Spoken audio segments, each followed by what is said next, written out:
What's up, man? Back at y'all with some more content. First thing in the morning, King Supreme. You already know what it is. Tap on in with your boy. Let's get it. So, all my people out there, man, you already know what you're going to get, man, when you tap in with me. It's lovely. 8:42 a.m. West Coast time. 11:42 a.m. East Coast time. We gonna get on this early, man. We gonna get on it real early. Oh, they get down and dirty. You know what I mean? It gets ugly, grimy, never pretty. Man, peace and blessings. Blessings to you all. Now, word on the street is, well, it ain't word on the street. We seen the video, we watched the news. Pooh Shiesty was denied bail. He was denied bail. And I knew they wasn't gonna get this dude bail. How did I know that? Pooh Shiesty went to prison for robbery, something like that. It was a violent crime.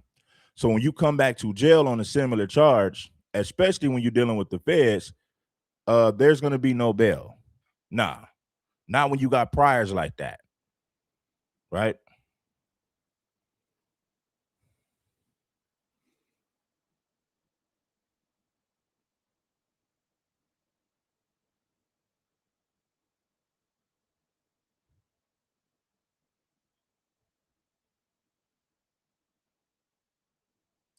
Yeah, man, no bail. You gonna have to ride this one out, homeboy. You know, when it comes to violent crimes, a lot of times, like your bail, either they're gonna make your bail super high, or they're just gonna flat out deny you bail. Pooh Shiesty is a prime example of that. His lawyer spoke. They're gonna break everything down in detail. You ain't gotta take my word for it. Right. Almost afternoon on the East Coast. 20 more minutes, 15 more minutes. It'll be noon on the East Coast for sure. You already know. Right. We go hard in the paint with this one, man. Hey, man, we're gonna cover this whole situation from top to bottom, east to west. We had a fire show yesterday, man. Fire show yesterday, like 2,100 live viewers. That live stream should have hit 100K. It's at 32K, but it should have hit 100K for sure. YouTube, stop playing with the numbers. So all my subscribers and viewers, we got to do a whole lot better with that like button. We got a whole lot of gossipers and hate watchers.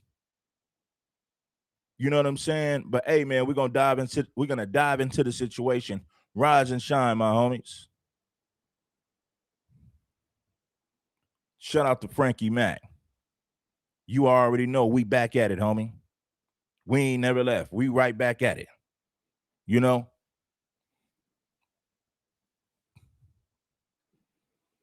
Now, people keep saying, man, Gucci ain't gonna snitch, man. You don't know what Gucci gonna do. If you was in Gucci's shoes, what would you do? Most people will give up information. See, you got criminals and street cats saying, man, I ain't gonna snitch, man. I ain't gonna, man, please, man.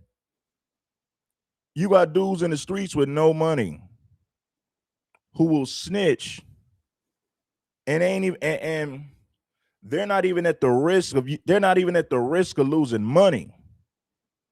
So imagine Gucci trying to protect millions, trying to protect his brand, trying to protect his business.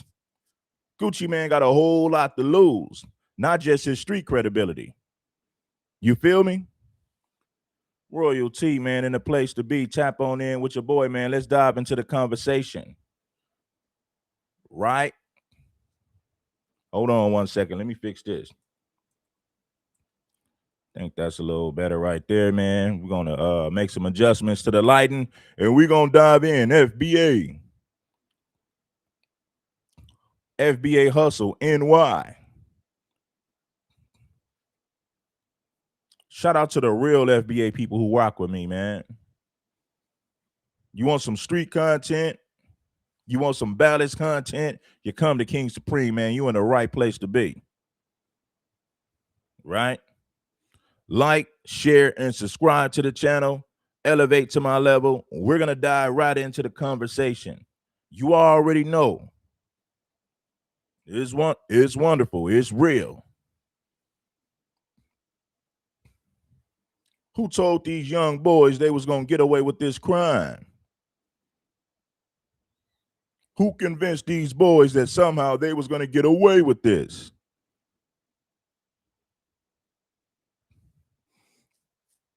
When you rob somebody for their jury, then you post the jury on social media, the jury that came from the armed robbery, you got to be the dumbest criminal on planet Earth. When you got money like that, you got insurance on your jury. You got a tracking device. So when they robbed Gucci Mane and Gucci Mane's entourage, the feds was able to track their movements. Everywhere they went, the feds was able to track it. Why? Because the jury had a tracking device, and they said Pooh Shiesty had a damn ankle monitor on. Now, how dumb is that? How dumb is that? You got a whole ankle monitor on, and you gonna commit a crime? You going right back to the penitentiary. Let me tell you something, homie. If Pooh Shiesty gets convicted, he gonna serve a whole lot of time. This right here is a violent crime. Armed robbery, kidnapping, assault. A felon in possession of a firearm, and a list of many other charges. Oh, it gets worse. Oh, yeah, baby, it gets worse. We just getting started. A felon in possession of a firearm who's on parole with an ankle monitor. So we already knew Pooh Shiesty wasn't going to get no bail just based on the fact that he was on parole. He got priors. This right here is a violent crime. They're not going to give you bail, homeboy. You're going to sit in jail and think about everything you did. You got a whole lot of time to think about everything. Let's get into the content. Let's see what this, I need everybody that's rocking. I need everybody that's watching to bless that like button. King Supreme, subscribe to the damn channel.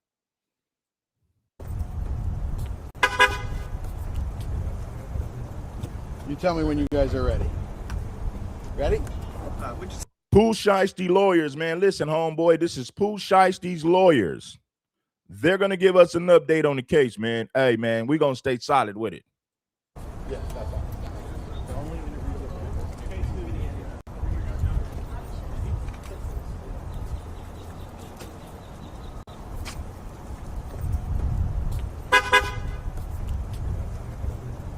You tell me when you guys are ready.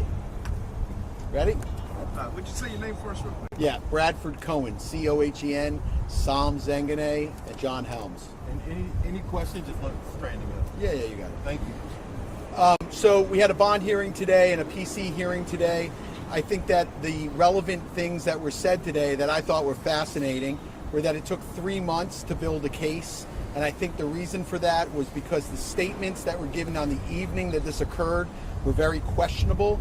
I think the way that the statements were made, what allegedly was witnessed and what wasn't witnessed, I think gave great pause to the FBI. The FBI doesn't take 3 months to arrest someone if they believe everything that was said on the night that it occurred. They were involved the first night, and then nothing happened for 3 months. In addition to that I thought was quite... Yeah, man. So all you haters, bless the like button. It doesn't cost. That's how you know King Supreme got a whole bunch of haters, a whole bunch of people gossiping behind the scene. Somebody's paying these idiots and haters to not hit the like button. I'm going to pay you to not hit the like button when you watch King Supreme. Some of you people, I got a lot of haters working overtime behind the scene. It's that obvious. But anyway, we still gonna win. You can't stop it. All that hating ain't gonna stop nothing. Hit the like button.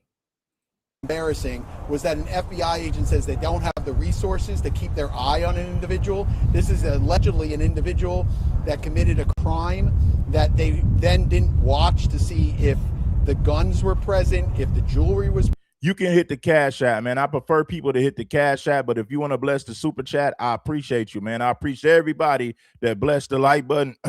I appreciate everybody, man, whether you hit the like button, the Cash App, the Super Chat. Hey, man, I gotta love all of the support that we get over here, man. So salute to the real ones. No cloud watchers, no gossipers. Just real authentic people who enjoy the content. You feel me? Now I'm gonna be quiet and I'm gonna let the video play.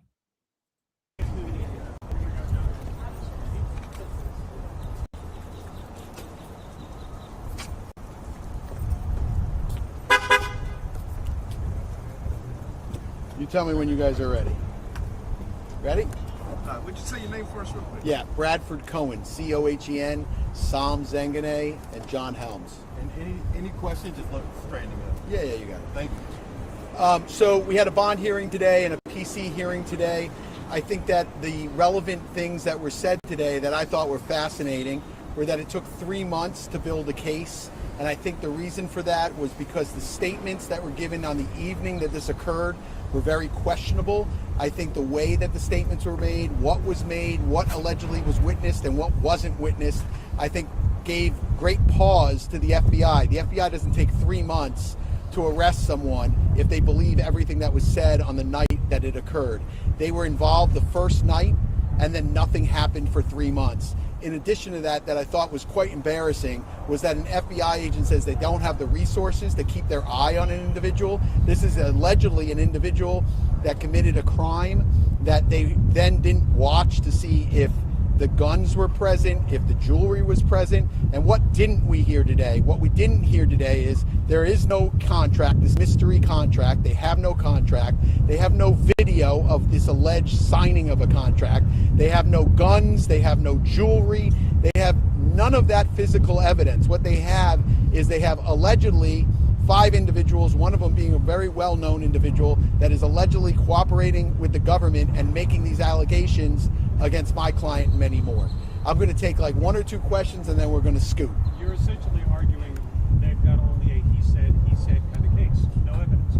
Correct. Man, they got all that damn wind out there, man. Y'all should have did this indoors, man. All that feedback on the microphone from that wind is crazy. Fair. Yeah, it's very fair. I think that this is, and then we're going to scoot. You're essentially arguing they've got only a he said kind of case, no evidence. Correct. Fair. Yeah, it's very fair. I think that this is it's a he said type of a case. I mean, obviously, there's 5 individuals on one side. What we're missing are the other people that were present in the room, right? The owner of the studio who says he didn't hear anything or see anything. The way they leave the studio, where no one is in concert with anybody else, no one's arguing with anyone else. One of the individuals says, "Hey, can I get my watches back?" Like, the story is quite unusual. And I think that the FBI knew that. I think the investigators knew that it was unusual. And I think that's why it took so long to make the arrest. What is your response to the judge saying that, your client still violated the terms of his ankle monitor location? Sure. Those are all things that are going to be, flushed out. The fact is that he was allowed to be in certain areas at certain times. That really wasn't an argument for today. I wasn't really even going to make that argument. My main thrust of today was to really push on the evidence and see exactly what they had and when they had. How about this? How about the individual who wrote the complaint, who actually drafted the complaint, who was sitting in the courtroom, who's only been an FBI agent for 4 years, does not take the stand. They put someone else on to say what she wrote in her own complaint when she's sitting in the courtroom. And that's done quite often in gamesmanship, because they don't want to put a rookie on the stand and be measured by our legal team. How far away is this from trial? Oh, who knows? We're going to get discovery. We'll take a look at their discovery. They're going to say it's ongoing. I mean, think about it. They had 3 months. Some people say, man, Pooh Shiesty crashed out, man. Pooh Shiesty should have took the legal route, man. You're on parole, which means the people got a chokehold. They got you in a chokehold. You on parole. Then you got the nerve to be involved in something like this. You talk about stupidity at its highest level. Stupidity to the 10th power. Man, some people don't think. Hey, man, a brain is a terrible thing to waste. It's a terrible thing to waste, man. Using your brain can keep you out of a whole lot of trouble. Think, young man. Your brain is your most powerful weapon. Please use it. Some of these people just lack intelligence, so they can't use their brain. They lack critical thinking skills, unfortunately. To get the stuff. They had 3 months to get warrants. Now check out the attorney, man. This dude, man, he getting paid, so he's gonna say whatever he has to say to protect Pooh Shiesty. This is Pooh Shiesty's lawyer. Really push on the evidence and see exactly what they had and when they had. How about this? How about the individual who wrote the complaint, who actually drafted the complaint, who was sitting in the courtroom, who's only been an FBI agent for 4 years, does not take the stand. They put someone else on to say what she wrote in her own complaint when she's sitting in the courtroom. And that's done quite often in gamesmanship because they don't want to put a rookie on the stand and be measured by our legal team. How far away is this from trial? Oh, who knows? We're going to get discovery. We'll take a look at their discovery. They're going to say it's ongoing. I mean, think about it. They had 3 months to get this stuff. They had 3 months to get warrants. They didn't get warrants that night. They didn't get warrants the next night. They didn't get warrants the next month. They didn't get warrants the month after. They waited 3 months to get warrants on whether or not there's guns, whether or not there's jewelry. How about their cell phones? How about the computers? That gives me great pause when I see a case that takes that long to get warrants, if you believe everything that was said on the evening that it occurs. Does the guy have a path out of jail? Hold on, let me take one from her because she was trying last night. Oh, damn. So Pooh Shiesty is only 26? Well, that explains the immaturity, the stupidity. At 26, we done a whole lot of stupid-ish. But when you're on parole and the feds got you in a chokehold, you got to be a damn fool to be involved in some type of crime, even with your name being in a crime. You're going back to the penitentiary, homie. You, your daddy, and Big 30. To get warrants, if you believe everything that was said on the evening that it occurs. Does the guy have a path out of jail? Hold on, let me take one from her because she was trying last night. Can you say anything about the identity of RD, and then you also spoke about a social media post you made? Correct. So, listen, I don't like when the government puts initials in and everyone takes a guess who they are. We all know who they are, right? I'm not going to say it's this person or that person. That's not my job to do. But certainly there have been media posts of individuals that we suspect were involved in that evening where they're denying that it occurred or they're denying that they're giving statements to the government. I think that's unusual as well because of what the government put forward today seems to negate those statements, but we'll have to see how this all shakes out. Listen, guys, Sam and I have had many, many cases together, right? We just finished a case a couple of years ago in San Francisco on the Cash App murder case. And whenever I talk to individuals, whenever I talk to the media, I always say, this is not a straight road. It's always a very winding road. So we never know where things are going to take us. We got to look at the evidence as it comes in, and we'll see what's there. I feel you no excuse. At 26, you should be smart enough to not do something like this. But then when you're running the streets, you got a bunch of ghetto people in your ear telling you that Gucci stole 25 million. You need to confront Gucci about your money. You need to take your daddy and Big 30 to confront Gucci. See, you got people like that in your ear. You're emotional. You're not thinking logical. You end up in a bad situation like this, unfortunately. They locked up Pooh Shiesty. His lawyers are speaking on his behalf. Whenever I talk to individuals, whenever I talk to the media, I always say, this is not a a straight road. It's always a very winding road. So we never know where things are going to take us. We got to look at the evidence as it comes in, and we'll see what's there. I'm just shocked that, you know, when they say there might be video out there, they don't have it. There might be this mystery contract, they don't have it. Oh, they were at Staples, you know, making copies. It's just a total guess. So, like, we're not here to guess. I'm here to look at the evidence, to weigh the evidence, and to make the best decision based on that evidence. Your client just stays in detention until what? Yeah, currently he'll stay in detention. We'll get discovery. We'll start going through that. There's going to be several motions that we're going to file, obviously, in the next couple of weeks, but that'll all come out, and we'll give copies to everybody. I mean, when you got priors for a shooting and a robbery, then you come back to jail on another violent crime, they're not going to give you bail, bro.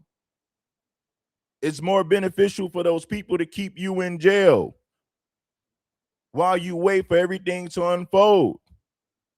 They don't care about your money. They don't care how much money you can put up for bail. The feds don't care about that. They looking for prison time. They don't give a damn about the money. You're not dealing with the state, and even with the state, check game, homie. You dealing with the state of Texas, the long arm of the damn law in the state of Texas. Texas don't play. There was a saying back in the day: don't get caught in Texas. Don't commit a crime in Texas. Harsh penalties. Texas give you a whole lot of time. Them boys ain't playing down there. Pooh Shiesty, his daddy in Big 30, is in a whole lot of trouble. Look at my man. Client just stays in detention until what? Yeah, currently he'll stay in detention. We'll get discovery. We'll start going through that. There's going to be several motions that we're going to file, obviously, in the next couple of weeks, but that'll all come out, and we'll give copies to everybody. So did the feds even interview? Look at my man.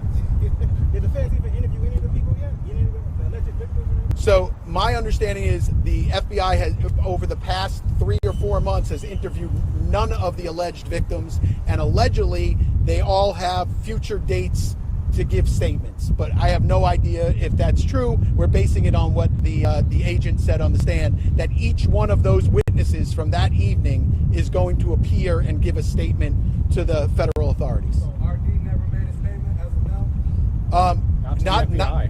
Not to the FBI, but that evening it appears from the material that they produced and from the agent's testimony is that RD gave a statement that evening, but since that evening has not given another statement. But the FBI said in the future they're all scheduled to give statements, so we'll have to see.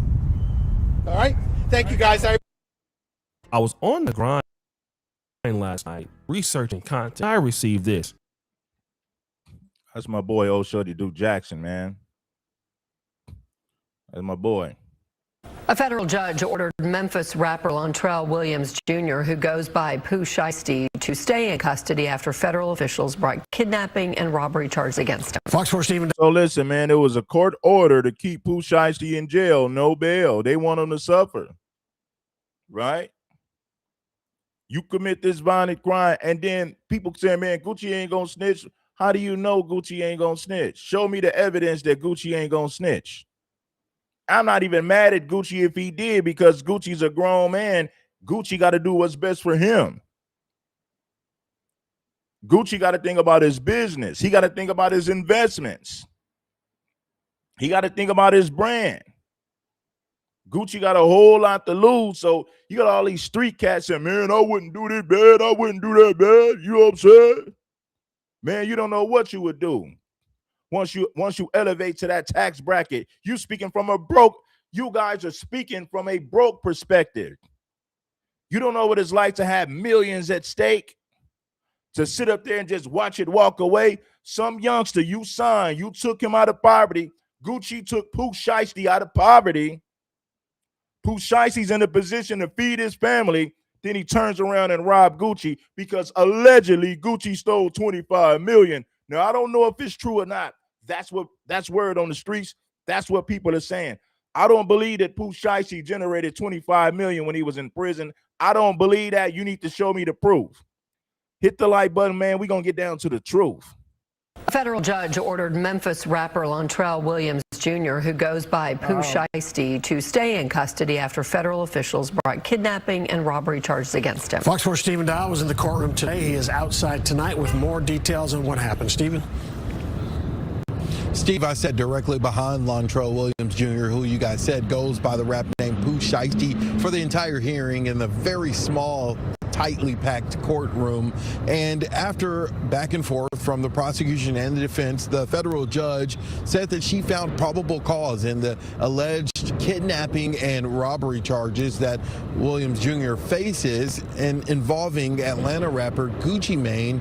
And as the FBI special agent was giving testimony, I could see Williams Jr. shaking his head multiple times in disagreement with all of the allegations being laid out against him. This incident happened back in January, and federal officials actually charged and arrested multiple individuals, including Williams' father and another rapper known as Big 30 and other suspects last week. Williams has a record deal with Atlanta rapper Gucci Mane under the new 1017 record label. The FBI says that Pooh Shiesty pointed an AK-style pistol while demanding to be released from his contract. Investigators say that they were able to track Williams from his ankle monitor and photos suspects allegedly posted on social media. In court, Williams Jr. legal team argued that there's many holes in the FBI's narrative of what happened. We didn't hear today is there is no contract, this mystery contract. They have no contract. They have no video of this alleged signing of a contract. They have no guns. They have no jewelry. They have none of that physical evidence. What they have is they have allegedly 5 individuals, one of them being a very well-known individual that is allegedly cooperating with the government and making these allegations against my client and many more. I asked Williams Jr.'s lawyer about his client still violating the terms of his ankle monitor. Bradford Cohen, who you just heard from, said that he is allowed to be in certain places, but today was now, the lawyer is full of it. They posted the jury from the armed robbery on social media. They could track the jury leaving the damn studio. Or wherever they were, what is it, the studio, wherever they was at, the feds was able to, the moment they robbed these people of the jury, they was able to track the jury from there on out. So when Pooh Shiesty and them robbed Gucci and them of the jury, they was able to track the jury. You left, they followed your movements, they know everywhere you went, and then these dudes were dumb enough to post the jury from the armed robbery on social media. And you got the nerve to say that there's no evidence, and you got off-duty police officers cooperating witnesses, but you claim that there's no evidence. Man, you sound crazy. Them white boys that was with Gucci, they're gonna testify. They're gonna say these black guys held us at gunpoint and robbed us of our jewelry. Held me at gunpoint against our will. Moved us here and moved us there. If you pull a gun on somebody and you tell them to freeze and move, and you hold them against their will, hey, homeboy, that's armed robbery. Kidnapping and armed robbery. You stripped them of their jewelry and you made these people move around against their will. That's kidnapping, homie. Please understand the laws before you commit crimes. What do you mean there's no evidence when you got cooperating witnesses? These idiots posted the jury from the armed robbery on social media. Gucci ain't got to say a damn thing. They still going to jail. Now, when it comes to the contract, they're going to tell Gucci,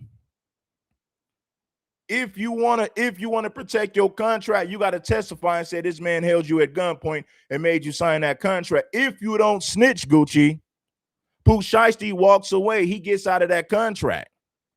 The only way you can protect your business and your contract, you got to tell the feds that Pooh Shiesty robbed you. He held a gun to your head and forced you to sign it. That's the only way Gucci gonna be able to protect this contract. So if Gucci don't snitch and tell the truth about what happened, Pooh Shiesty walks out of that contract. Now at the same time, even if Pooh Shiesty walks out of that contract, you got eyewitnesses putting him there at the scene saying that, yeah, him and his crew robbed us at gunpoint, kidnapped us, and took our jewelry. So Pooh Shiesty's going to prison regardless. Let's continue. Hit the like button if you haven't already, baby. Hey, man, we going hard in the paint over here, man. They were able to track Williams from his ankle monitor and photos suspects allegedly posted on social media. In court, Williams Jr. legal team argued that there's many holes in the FBI's narrative of what happened.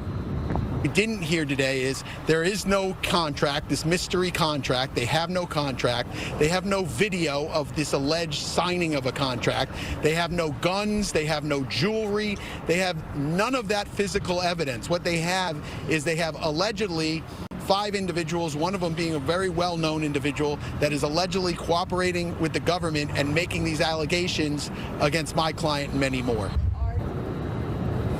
I asked Williams Jr.'s lawyer about his client still violating the terms of his ankle monitor. Bradford Cohen, who you just heard from, said that he is allowed to be in certain places, but today was not the time to defend that part of the allegations. Williams has been on an ankle monitor for a previous federal case of conspiracy and drug trafficking back in 2022. The ankle monitor was placed on him in October of 2025 when he was released from federal prison. The FBI also admitted that they have not interviewed Gucci Mane or any of the other alleged victims, saying that DPD was the responding agency to this crime in January, and as of right now, they have not questioned them.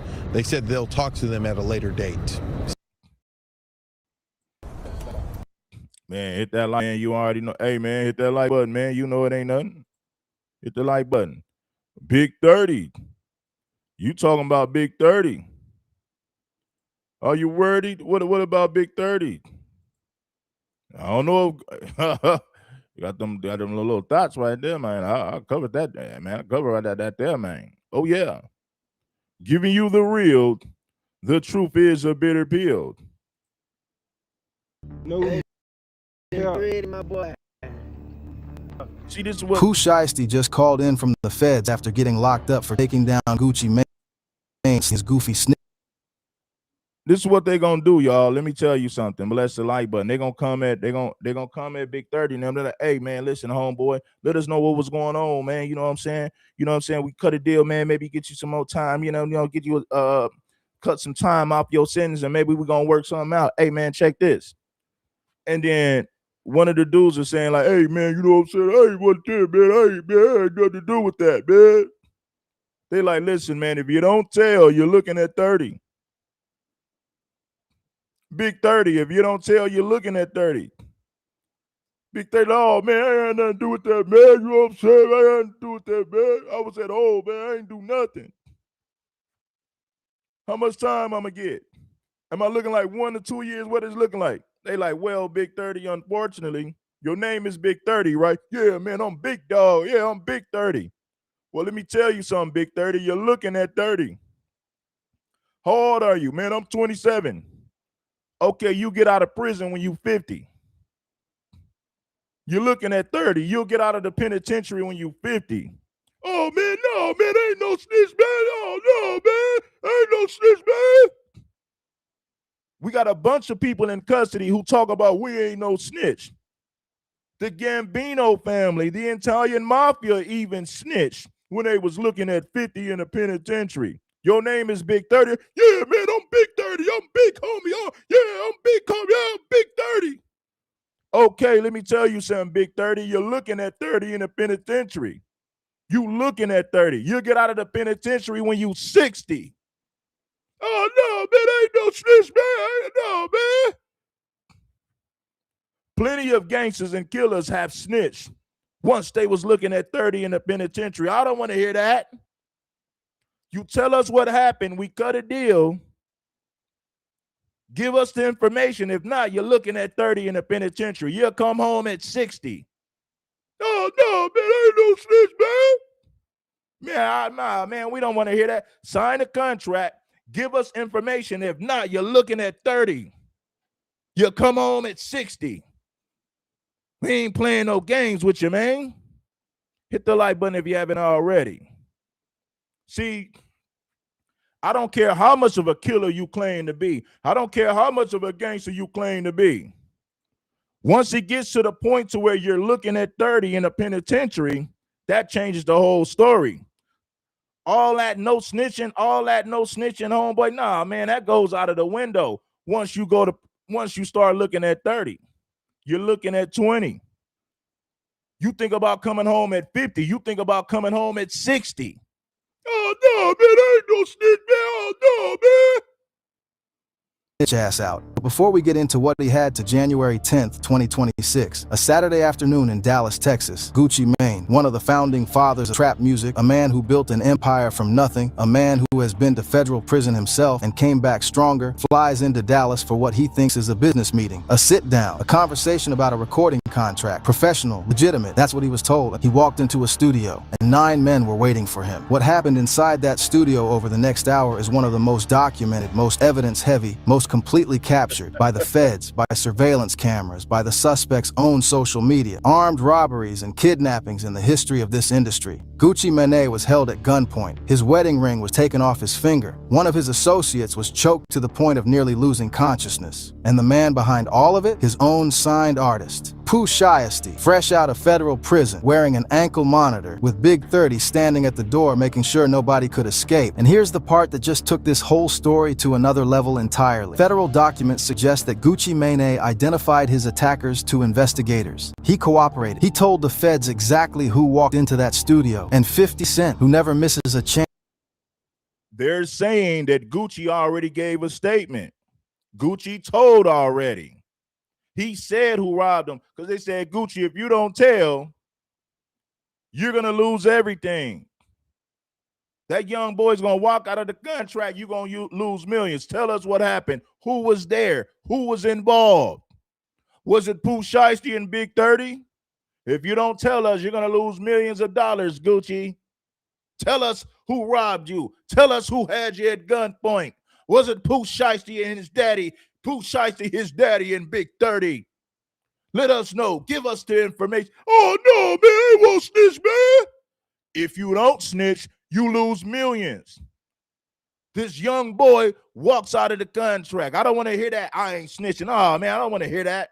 We got mob figures, Italian mafias, Mexican mafias, cartel members who snitch once they got to looking at 30 in a penitentiary and they want to come home to their family. They want to continue to live a lifestyle of luxury. You're damn right they gonna tell when you get to looking at 30.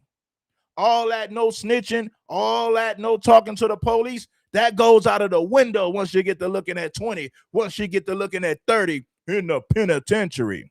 To say something, already went online and started clowning Gucci for it, calling out his street credibility, the internet for what he thinks is a business meeting, a sit-down, a conversation about a recording contract, professional, legitimate. That's what he was told. He walked into a studio and 9 men were waiting for him. What happened inside that studio over the next hour is one of the most documented, most evidence-heavy, most completely captured by the feds, by surveillance cameras, by the suspect's own social media, armed robberies and kidnappings in the history of this industry. Gucci Mane was held at gunpoint. His wedding ring was taken off his finger. One of his associates was choked to the point of nearly losing consciousness. And the man behind all of it, his own signed artist, Pooh Shiesty, fresh out of federal prison, wearing an ankle monitor, with Big 30 standing at the door making sure nobody could escape. And here's the part that just took this whole story to another level entirely. Federal documents suggest that Gucci Mane identified his attackers to investigators. He cooperated. He told the feds exactly who walked into that studio. And 50 Cent, who never misses a chance to say something, already went online and started clowning Gucci for it, calling out his street credibility. The internet went crazy. So today, gang, we are breaking down every single piece of this. The setup, the robbery step by step, every category of evidence the feds have, the crew, what Gucci did after, and what 50 Cent said that set the whole internet on fire. Y'all are not ready. Let's get into it. All right, gang,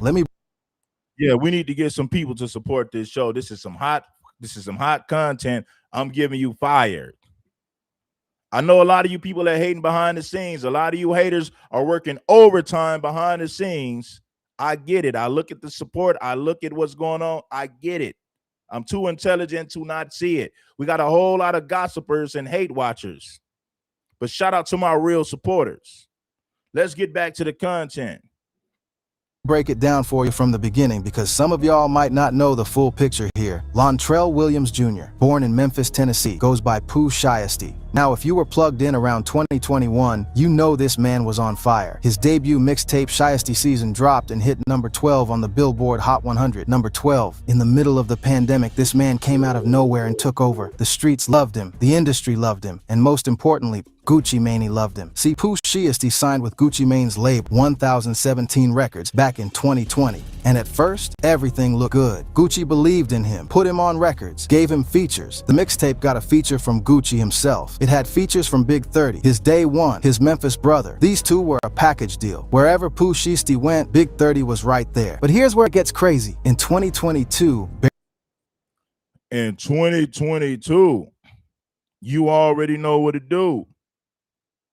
Make sure that you bless that like button as soon as you tap in. It's good for the algorithm. Let's get up to 1,000 live viewers. Then eventually we'll get up to 2,000 live viewers. But we need you guys. If you're really rocking with the content, don't be a hater. Be a congratulator and support the damn content by blessing that like button. Drop something on the damn Cash App or the super chat at the same time. Subscribe to the channel for some of the realest content you gonna get. Nearly a year into his rise, Pooh Shiesty catches a federal case out of Miami, a weapons conspiracy charge. Prosecutors said he conspired to possess a firearm in connection with crimes of violence and drug trafficking. Bro, he took a plea deal and got sentenced to 5 years in federal prison. 5 years, right at the peak of his career, gone. Now you'd think that's the end of the story, right? Nah, gang, nah. This is just chapter 1. And here's where things start to get interesting. Because in October of 2025, Pooh Shiesty gets released early. He served 3 years of his 5-year sentence and walked out. Now, when you get out of federal prison early,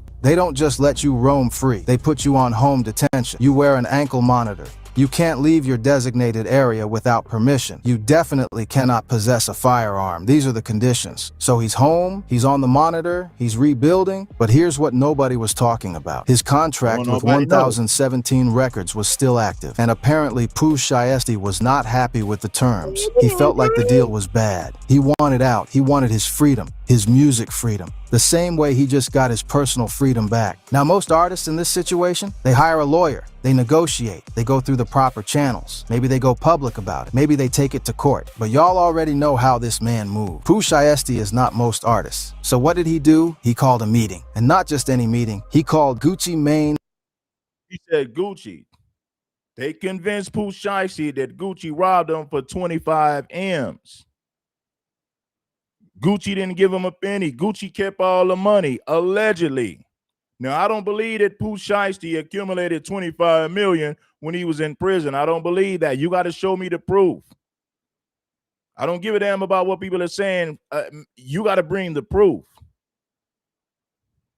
Hey, homie, you're looking at 30.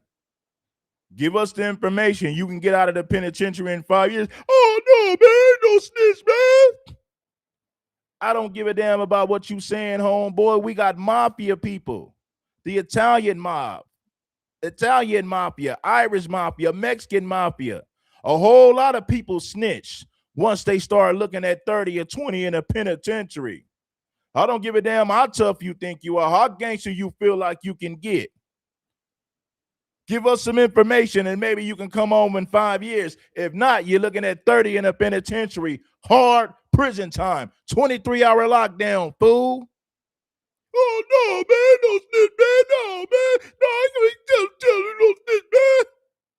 Dallas, January 10th, 2026, a Saturday afternoon. He told Gucci and Gucci's security head and a third music industry professional, come to the studio on Dallas Parkway. Let's talk about the contract. Come on out, we'll sit down, we'll figure this out. Gucci Mane flew to Dallas. He walked into that studio thinking it was a business meeting. It was a trap. Chat, are we surprised? Because we should not be surprised. But we also could not have predicted this. So here's what federal prosecutors say happened inside that studio on January 10th. Pooh Shiesty asks to speak with Gucci privately. Pull him into the recording room, just the two of them, plus Pooh Shiesty's father, Lontrell Williams Sr., who was also there, and Big 30, Rodney Wright Jr., his partner from day one. So it's Gucci in a room with Pooh Shiesty, Pooh Shiesty's own father, and Big 30, 3 against 1. And outside in the main studio space, 6 more members of the crew. All of them traveled from Memphis to Dallas together. This was not a spontaneous decision. This was a planned operation. Pooh Shiesty pulls out contract termination paperwork. He puts it in front of Gucci Mane and tells him, sign this, release me from the label. Gucci said no, and I'm not even lying. That had to be one of the most terrifying moments of Gucci Mane's life, because the second he said no,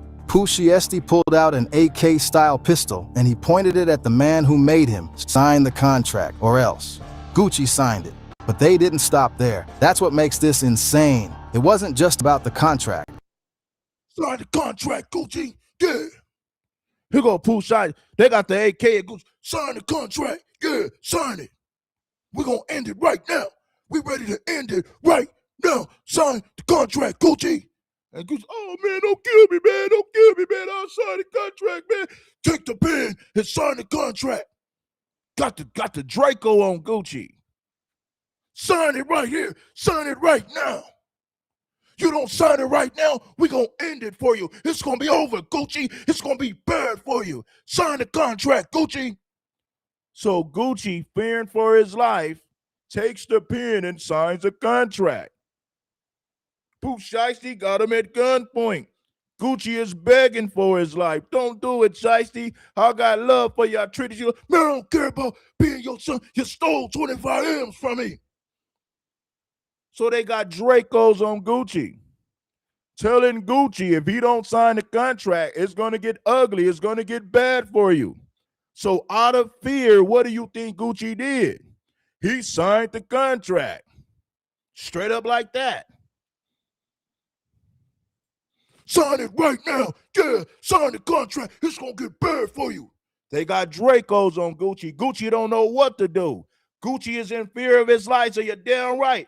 They gave him a bid and he signed Pooh Shiesty out of that damn contract, fool. After Gucci signed the papers at gunpoint, Pooh Shiesty took his wedding ring, his watch, Shiesty's own father, and Big 30, 3 against 1. And outside in the main studio space, 6 more members of the crew. All of them traveled from Memphis to Dallas together. This was not a spontaneous decision. This was a planned operation. Pooh Shiesty pulls out contract termination paperwork. He puts it in front of Gucci Mane and tells him, sign this, release me from the label. Gucci said no, and I'm not even lying. That had to be one of the most terrifying moments of Gucci Mane's life, because the second he said no, Pooh Shiesty pulled out an AK-style pistol and he pointed it at the man who made him sign the contract, or else. Gucci signed it, but they didn't stop there. That's what makes this insane. It wasn't just about the contract. After Gucci signed the papers at gunpoint, Pooh Shiesty took his wedding ring, his watch, his earrings, his cash, all of it, gone. The man robbed Gucci Mane for everything on his person.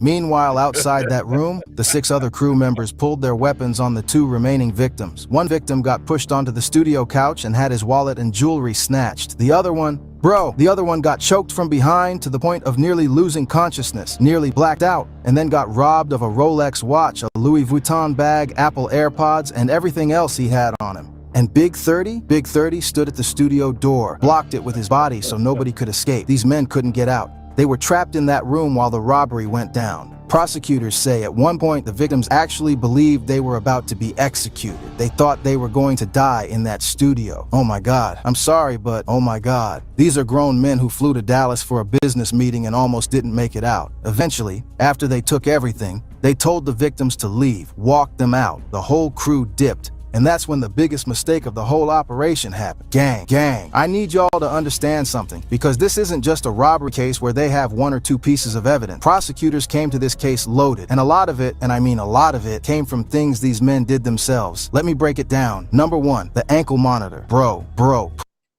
Hey, man, they had, man, sign the contract, Gucci. It's going to get ugly for you if you don't sign it.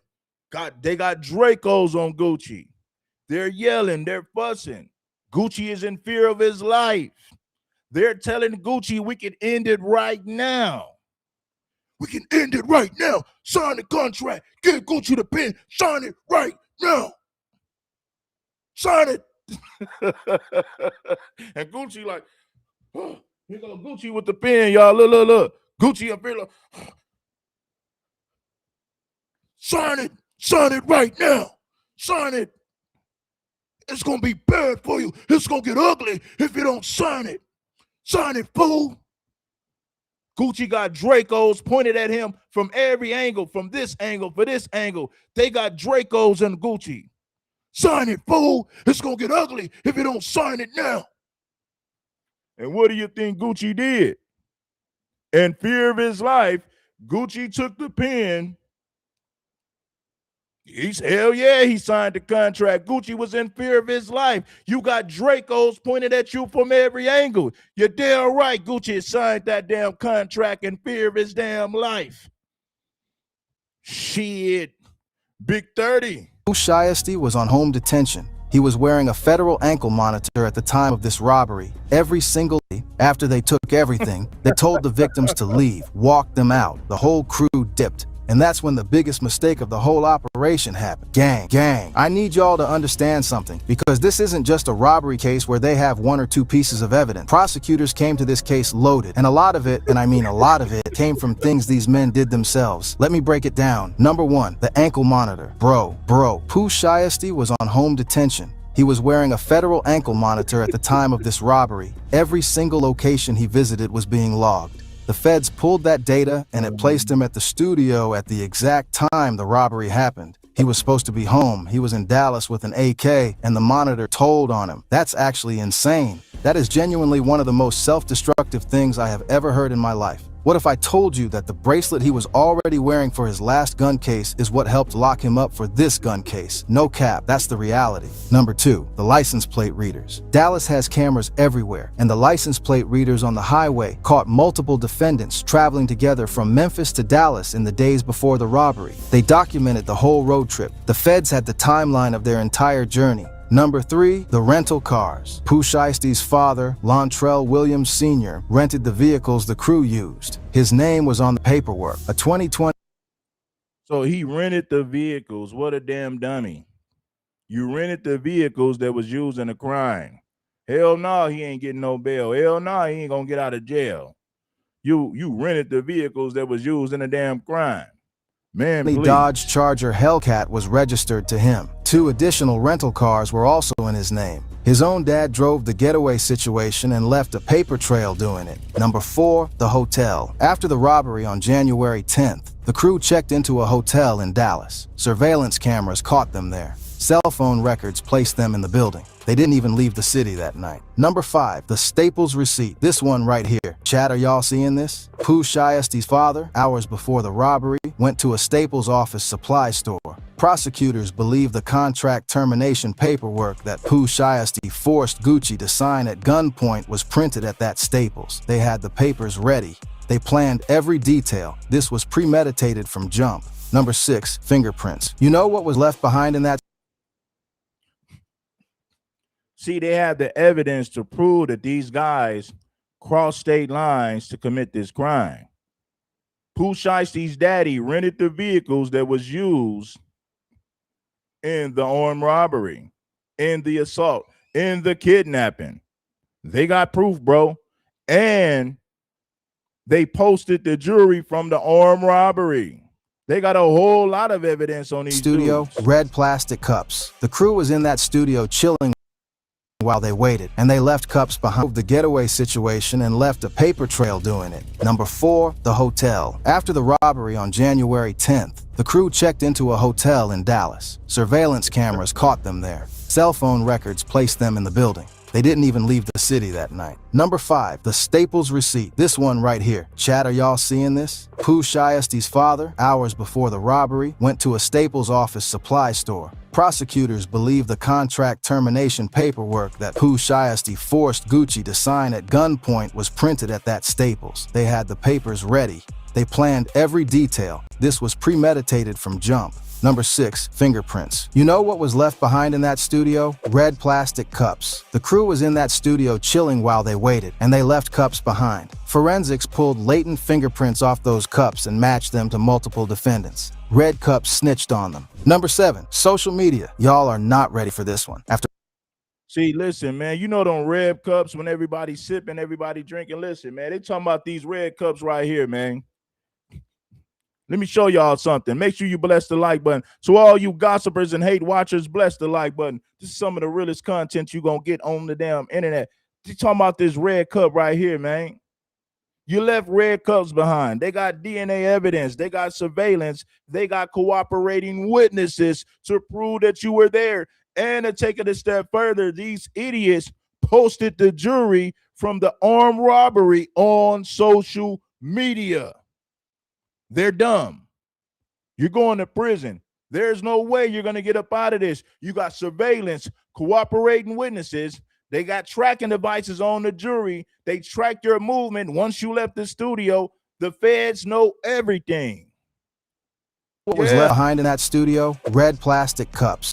The crew was in that studio chilling while they waited, and they left cups behind. Forensics pulled latent fingerprints off those cups and matched them to multiple defendants. Red Cups snitched on them. Number 7, social media. Y'all are not ready for this one. After robbing Gucci Mane, after stealing Rolex watches and chains and cash, some of these men went on social media and posted. Co-defendant Terrence Rogers posted a video of himself wearing what prosecutors say is one of the stolen Rolex watches. Another co-defendant, DeMarcus Glover, posted photos of himself wearing the stolen jewelry. They posted the evidence on their own timelines. I'm not even lying. This is how dumb these dudes are. They posted the jury because maybe they were under the impression that Gucci's hood. He from the streets. Gucci ain't gonna snitch. But what they fail to realize is Gucci got a whole lot of people that's with him that's not from the streets. You got off-duty police officers. They are forced to tell because if they don't tell, they lose their careers. Gucci might be from the streets, but the white guys who are with him work for law enforcement. You're damn right they gonna tell. It's their job to tell, to get you put in prison, to get you sent to jail. That's their job. You're damn right they're gonna go to court and testify and say that you are the one that had the gun on them and forced them to give up the jury during the armed robbery. These idiots were dumb enough to post the jury from the armed robbery on social media. You talk about being an idiot. They got fingerprints. They got surveillance. Then you post the jury from the armed robbery on Instagram like a damn dummy. Talking about they ain't got no evidence. What's wrong with these fools? Staples. They had the papers ready. They planned every detail. This was premeditated from jump. Number 6, fingerprints. You know what was left behind in that studio? Red plastic cups. The crew was in that studio chilling while they waited, and they left cups behind. Forensics pulled latent fingerprints off those cups and matched them to multiple defendants. Red Cups snitched on them. Number 7, social media. Y'all are not ready for this one. After robbing Gucci Mane, after stealing Rolex watches and chains and cash, some of these men went on social media and posted. Co-defendant Terrence Rogers posted a video of himself wearing what prosecutors say is one of the stolen Rolex watches. Another co-defendant, DeMarcus Glover, posted photos of himself wearing the stolen jewelry. They posted the evidence on their own timelines. I'm not even lying. They literally posted the receipts. And number 8, the AirTag. Remember that stolen wallet? One of the victims had an Apple AirTag inside it. The last known location of that AirTag? A parking lot right next to the apartment building where Pooh Shiesty's father has a lease, and where Pooh Shiesty himself was staying. The stolen wallet was basically calling law enforcement and giving them the address. 8 separate categories of evidence: ankle monitor, license plates, rental cars, hotel footage, the Staples trip, fingerprints on red cups, social media flexing, and an AirTag. That's not a case. That's a documentary. The feds didn't even have to work that hard. These men documented themselves. Let's run through everybody who's charged, because this wasn't just Pooh Shiesty and Big 30. This was a whole operation. Lontrell Williams Jr., Pooh Shiesty, You got people saying there's no evidence, bro. They got cooperating eyewitnesses. Do you know all they need is cooperating eyewitnesses? You're dealing with the feds here. They didn't catch John Gotti on video killing nobody, but he was still convicted of murder. Why? Because they had cooperating eyewitnesses. That's how John Gotti and a lot of mafia figures went down for murder. They called conspiracy charges. Why? Because you had people snitching, people telling, cooperating witnesses. It's the same thing with this story. Even if they don't have them on video during the armed robbery, you got cooperating eyewitnesses. These fools posted the jury from the armed robbery. Those white boys that was with Gucci, they're going to testify in court. Some of you people are dumb. No, man, they ain't really got no evidence, man. I don't know what they thought, but ain't no evidence. Ain't no damn thing. Man, you stupid. The jury had tracking devices. And they posted the damn jury on social media after the robbery. And you got idiots in the comments saying, no, man, they ain't really got no evidence. You sound dumb. Ringleader, the one prosecutors say planned and executed the entire takeover, charged with kidnapping and conspiracy. Lontrell Williams Sr., his father, the man who rented the cars, who helped arrange the meeting, who allegedly went to Staples and printed those contract papers. His own father is going down with. Man, listen, man, they got so much evidence on these boys to the point to where it ain't funny. Man, you looking at 30 in the penitentiary. Give us information. Tell us who did it. Tell us who was the mastermind, and maybe you can get 5 years. And if you don't tell and cooperate, you're looking at 30 in the penitentiary. Hard prison time. 23-hour lockdown, fool. Themselves. Let's run through everybody who's charged, because this wasn't just Pooh Shiesty and Big 30. This was a whole operation. Lontrell Williams Jr., Pooh Shiesty, the ringleader, the one prosecutors say planned and executed the entire takeover, charged with kidnapping and conspiracy. Lontrell Williams Sr., his father, the man who rented the cars, who helped arrange the meeting, who allegedly went to Staples and printed those contract papers.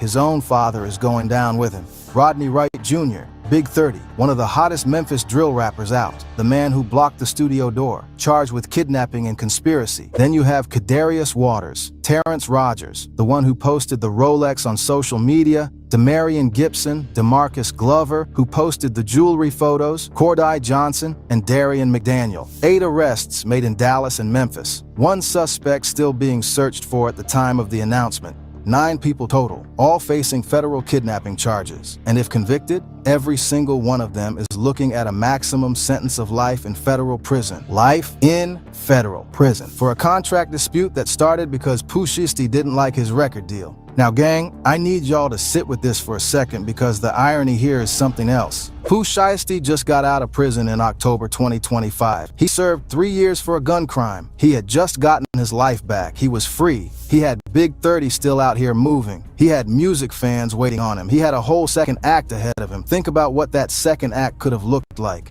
3 years away, 3 years of built-up anticipation. The streets hadn't forgotten him. His name still carried weight. He had everything to come back to. And Gucci Mane? People close to the situation say that by 2024, Gucci had actually released most of the artists on 1,017 records. He let most of them go. You know who he kept? Pooh Shiesty. You know who else he kept? Fujiano. 2 artists he held onto specifically, and Pooh Shiesty was apparently unhappy with that. But here's the thing that blows my mind. If Gucci was holding on to him, that means Gucci still saw value in him. See, a lot of people don't know how much time you get for armed robbery and kidnapping. Armed robbery and kidnapping comes with a life sentence. And then you got off-duty police officers who were robbed in the process. Of course, they're going to go to court. Of course, they're going to point you out and say that, yeah, man, he the one that did it. They have no loyalty to the streets. Gucci ain't got no damn loyalty to the streets no more. Gucci is in a whole nother tax bracket. Gucci got Draco. Listen, homie, let me say this to you. Make sure that you guys bless the like button. It ain't nothing. They got Dracos on Gucci from every angle, from this angle to this. Yeah, sign the contract, Gucci. Sign the contract. They got Dracos on Gucci, telling Gucci if he don't sign the contract, it's over with. You don't sign the contract, Gucci, it's bad for you. Sign it right now. So they give Gucci the pen. Gucci, in fear of his life, he takes the pen. He signed the contract. In fear of his life, they're telling Gucci if he don't sign it, it is over with. He's done with money. He'll never go back to see his wife and family. You better sign the contract right now. So out of fear, Gucci took the pen. You're damn right he signed that contract. Gucci wanted to walk away with his life. Gucci wanted to see his wife. Gucci wanted to see his family. Gucci wanted to continue to get money. Gucci didn't want to end up in a damn cemetery. So out of fear, Dracos pointed at him from everywhere in every direction, east, west, north to south. Dracos everywhere on Gucci. Out of fear, you're damn right he signed the contract. Make sure you bless the like button and support the That show. means there was still a label structure around him. There were still resources. He had a whole second act ahead of him. Think about what that second act could have looked like. 3 years away, 3 years of built-up anticipation. The streets hadn't forgotten him. His name still carried weight. He had everything to come back to. And Gucci Mane? People close to the situation say that by 2024, Gucci had actually released most of the artists on 1,017 records. He let most of them go. You know who he kept? Pooh Shiesty. You know who else he kept? Fujiano. 2 artists he held on to specifically, and Pooh Shiesty was apparently unhappy with that. But here's the thing that blows my mind. If Gucci was holding on to him, that means Gucci still saw value in him. That means there was still a label structure around him. There were still resources. There was still infrastructure. An artist coming home from 3 years in federal prison with a label deal already waiting, that is a gift. Most artists come home to nothing. Most artists have to rebuild from scratch. Pooh Shiesty had a foundation. He had Big 30. He had the streets behind him. He had a path, and he chose this instead. So let me get this straight. Gucci Mane is one of the undeniable legends of trap music. The man who helped build Atlanta's sound from the ground up. The man who launched Young Thug. The man who put Pooh Shiesty himself on. Grammy nominated, publicly sober for years, focused, running a legitimate business, building a legacy, and one of his own artists who Gucci believed in enough to keep on the roster even while he was sitting in a federal prison cell, decided that the best move was to kidnap and rob him at gunpoint to force a contract release, and did it while wearing an ankle monitor from his last gun case. Y'all seeing this? Chat, are we surprised? Because we should not be surprised, but we should absolutely be shocked. Because the level of short-term thinking it takes to do what he allegedly did, fresh out of prison, on home confinement, with an ankle monitor on your leg, is something I genuinely cannot explain. There is no world where this ends well. There was never a version of this plan where everybody walks away clean. The moment those guns came out in that studio, the federal case was already being built. That's either the boldest or the most reckless thing I have ever heard in my life. Maybe both. Probably both. Now, gang, this is the part of the story that sent the whole internet into a full meltdown. And I need you to understand why this is such a big deal in the culture. Federal court documents describe one of the victims, referred to only as RD, identifying the individuals who robbed him. The affidavit says this victim described the ringleader as wearing a black. They said Gucci already told. Gucci already gave statements. Gucci told federal agents who robbed him at gunpoint and it made him to sign that damn bogus contract that signed Shiesty out of that damn thing. The contract, man. Gucci already gave a statement. They say that Gucci already told. Am I mad at Gucci? No. I'm just giving you the facts. I'm not here telling you what Gucci should or shouldn't do. Gucci has to do what's best for him. Gucci got to protect his family. Gucci got to protect his investments and money. Gucci already gave a statement, homie. Plus, the feds already got evidence. Evidence of the jewelry that was stolen in the armed robbery. These idiots posted it on social media already. The feds already got evidence. What you think gonna happen when the feds start to apply heavy pressure and tell Pooh Shiesty's crew, if you don't tell us what's going on, you looking at 50 in the penitentiary. You can cut a deal and come home in 5 years. If not, you're looking at 50. What you think they gonna do if they looking at 50 in the penitentiary? Do you think they're gonna be loyal to Pooh Shiesty, or you think they're gonna be loyal to their freedom?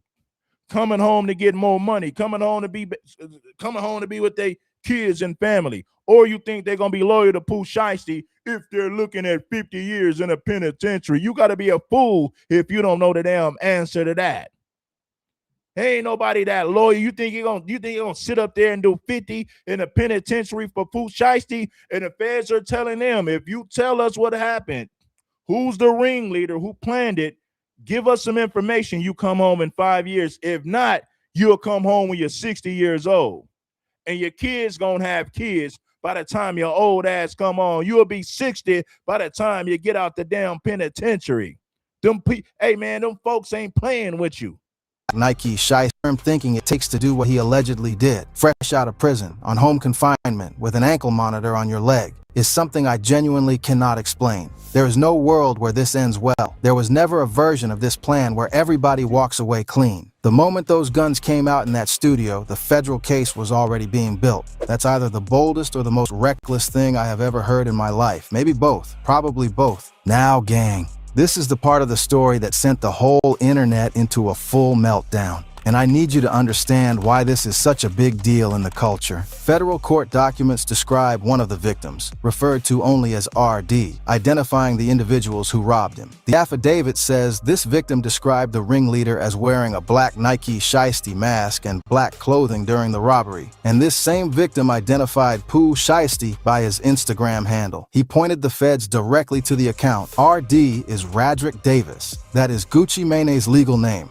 Gucci Mane identified Pooh Shiesty to federal investigators. Now look, before y'all go crazy in the comments, let me be clear about something. Gucci Mane was the victim here. He flew to Dallas for what he thought was a legitimate business meeting. He got held at gunpoint. His wedding ring was taken off his finger. He and 2 other people were trapped in a studio by armed men and at one point believed they were about to be executed. If someone does that to you, pulls a gun on you, takes everything off your body, has one of his boys choke your associate unconscious in the next room, and then the feds come asking what happened. Cooperating with law enforcement as a crime victim is not the same thing as being a snitch in the traditional sense. He was reporting something that was done to him. But you already know the internet does not do nuance. 50 Cent got word of the documents, and 50 Cent, who has made a career out of saying the most calculated, most pointed thing at exactly the right moment, went online immediately. He referenced Gucci Mane's history. He referenced a 2005 incident involving Young Jeezy's associate Pookie Lock,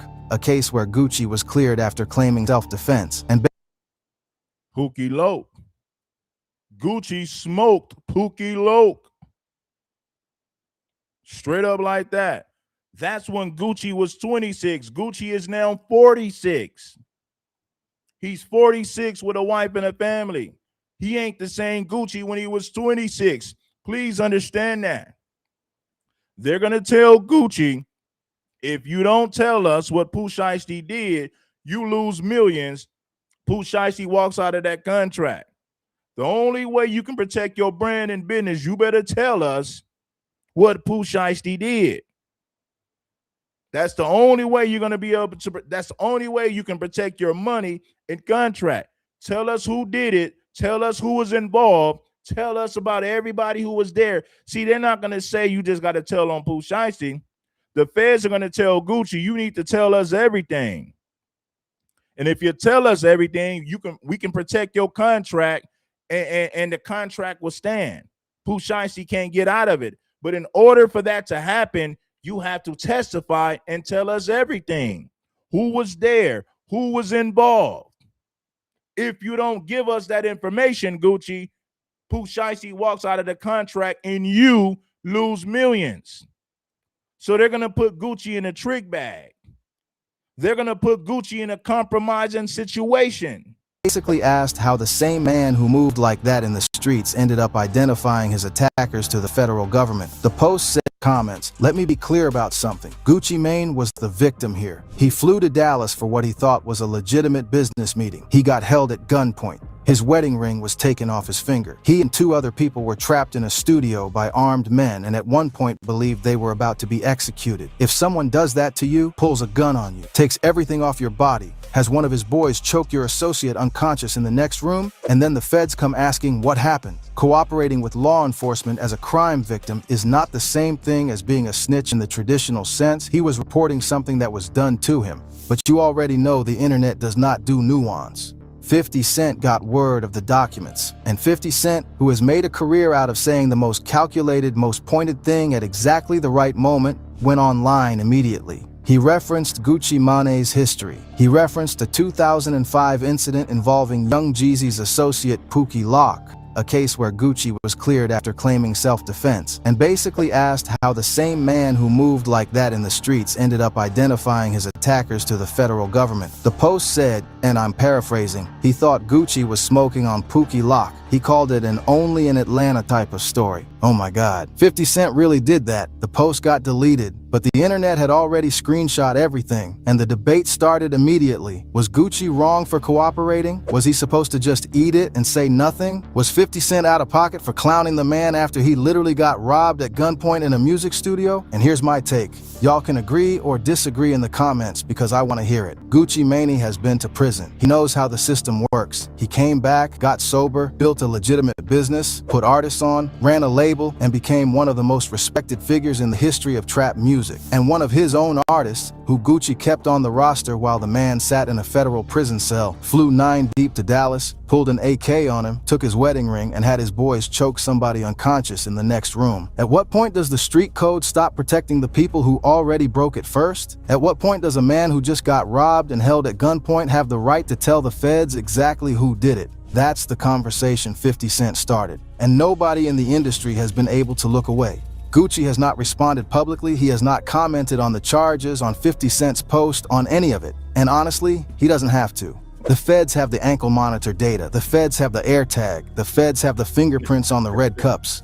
Gucci identifying his attacker by Instagram handle was almost just a bonus at this point. The case is being handled by the U.S. District Court for the Northern District of... They already got the evidence. Gucci cooperating with just a cherry on top of the cake, and they already got the ice, and the cake is already baked. The cake is done. They want Gucci to... They're looking for Gucci to put the cherry on top of the damn cake. Why? Because they already got a whole bunch of evidence. They know that you posted the jewelry from the armed robbery. They were dumb enough to post it. You got cooperating eyewitness. The cooperating eyewitnesses will come to court and testify. It's going to happen. Shout out to Desmond Hill for the Cash App. Shout out to Yes Sir for the Cash App. Shout out to SR Serum for the Cash App. Shout out to Stephanie for the Cash App. Shout out to my girl Evelyn for the Cash App. Let's get some more of you brothers to become real supporters and support this show. Some of the realest content you're going to get on the damn internet today. It is April 9th, 2026. Texas. The FBI's Dallas Violent Crimes Task Force led the investigation with help from the Memphis Police Department and multiple federal agencies. This isn't a local case. This isn't a county situation. This is federal, and federal prosecutors don't lose. The U.S. Attorney for the Northern District of Texas, Ryan Raybould, said at a press conference, and I'm paraphrasing here, the victims came to Dallas to conduct legitimate business. They were met with firearms and violence, and anyone who thinks they can use intimidation and violence as a business practice is going to be investigated and prosecuted. And Pooh Shiesty's lawyer, Bradford Cohen, his longtime criminal defense attorney from his Miami case, put out a statement saying they were looking into the charges and would say more when they knew more. That's it. That's all they gave. Big 30's people have not said anything publicly at this point.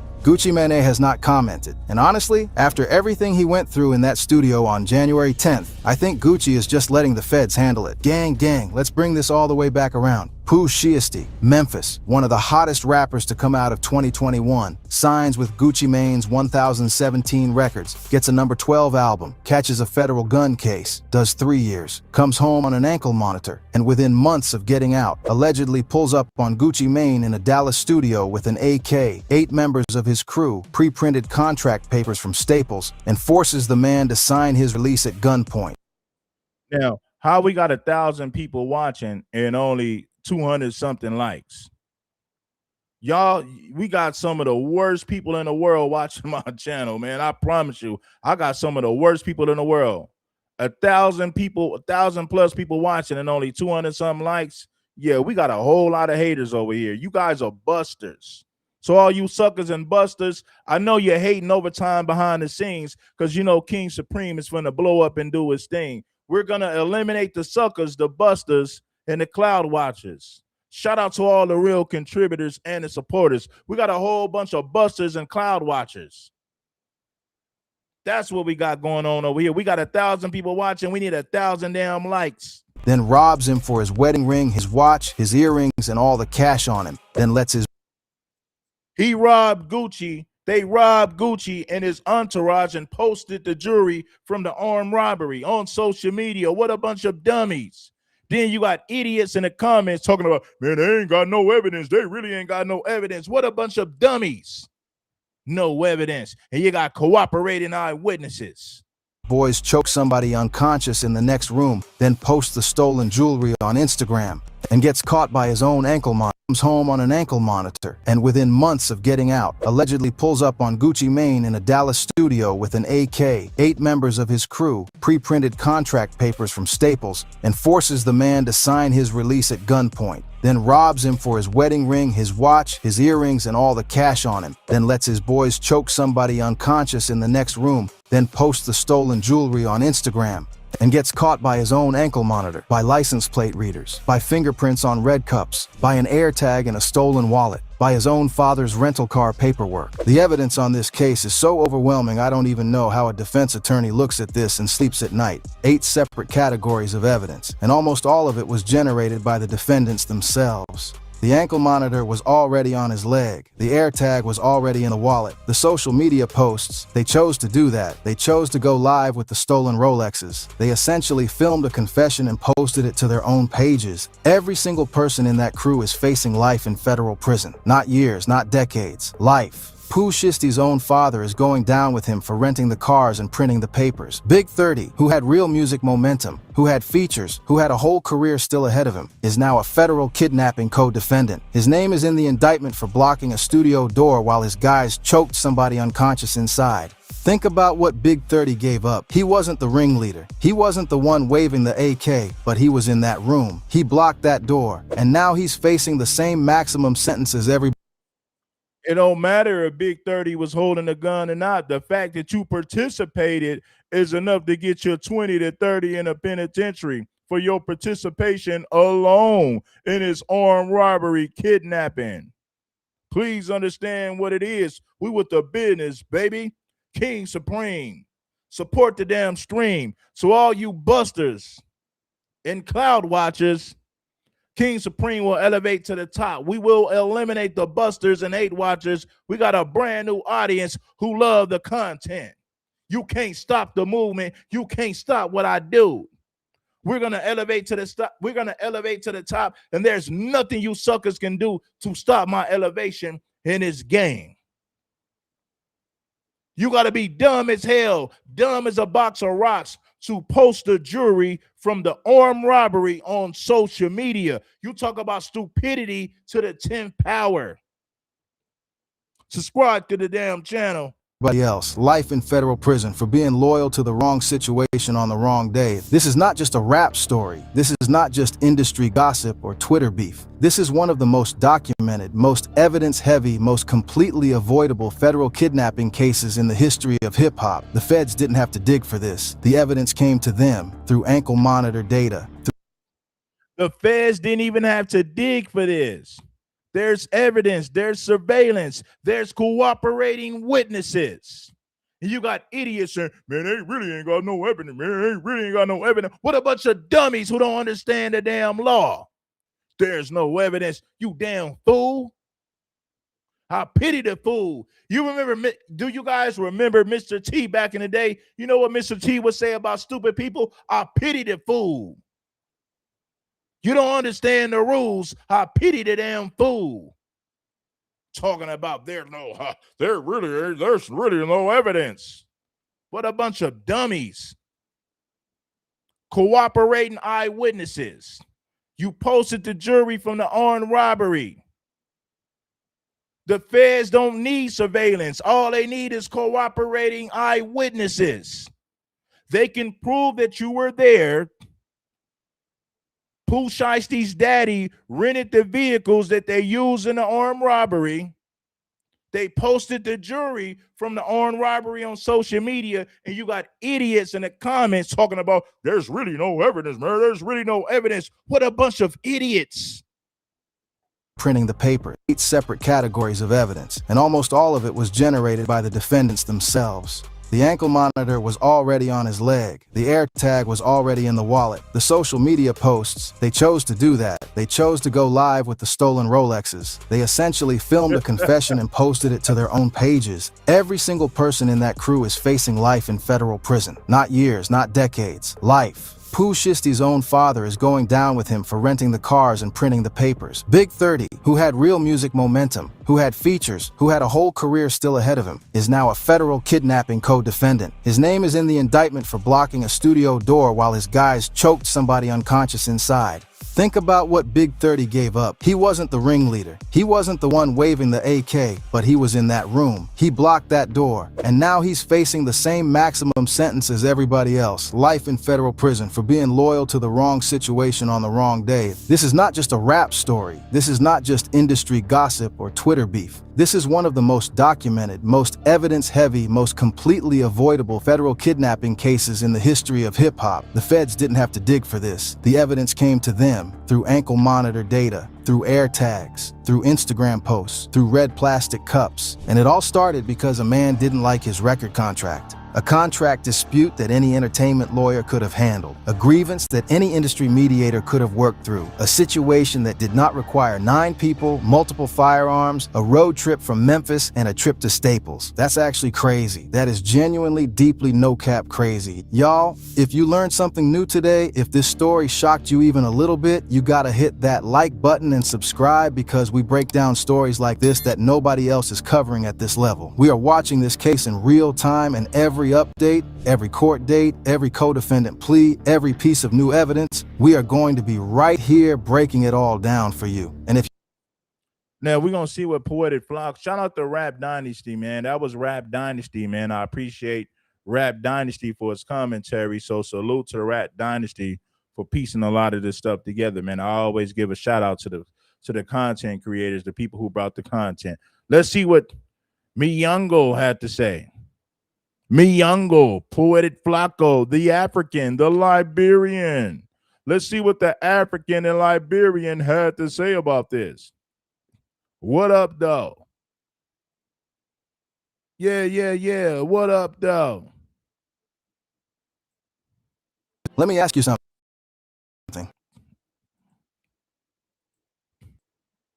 Excuse me. My bad. Let's go to Poetic Flaco. I know y'all like to see them cheeks. Ain't nothing wrong with seeing some cheeks. Black men always love to see them cheeks. We love to see that. So, you know what I'm saying? There's never a wrong time to look at some cheeks. I'm going to keep it real with you. But anyway, let's get back to business. Feds expose him. Gucci Mane has been trying to save face. Yeah. But Poetic Flaco says that Gucci Mane is snitching. Gucci Mane been telling, according to Poetic Flaco. He got the information. He's here to expose everybody. Bless that damn like button if you haven't already. Let's get down to the nitty gritty. The truth ain't never pretty. Matter of fact, it gets pretty damn ugly. Talking about sipping on that bubbly.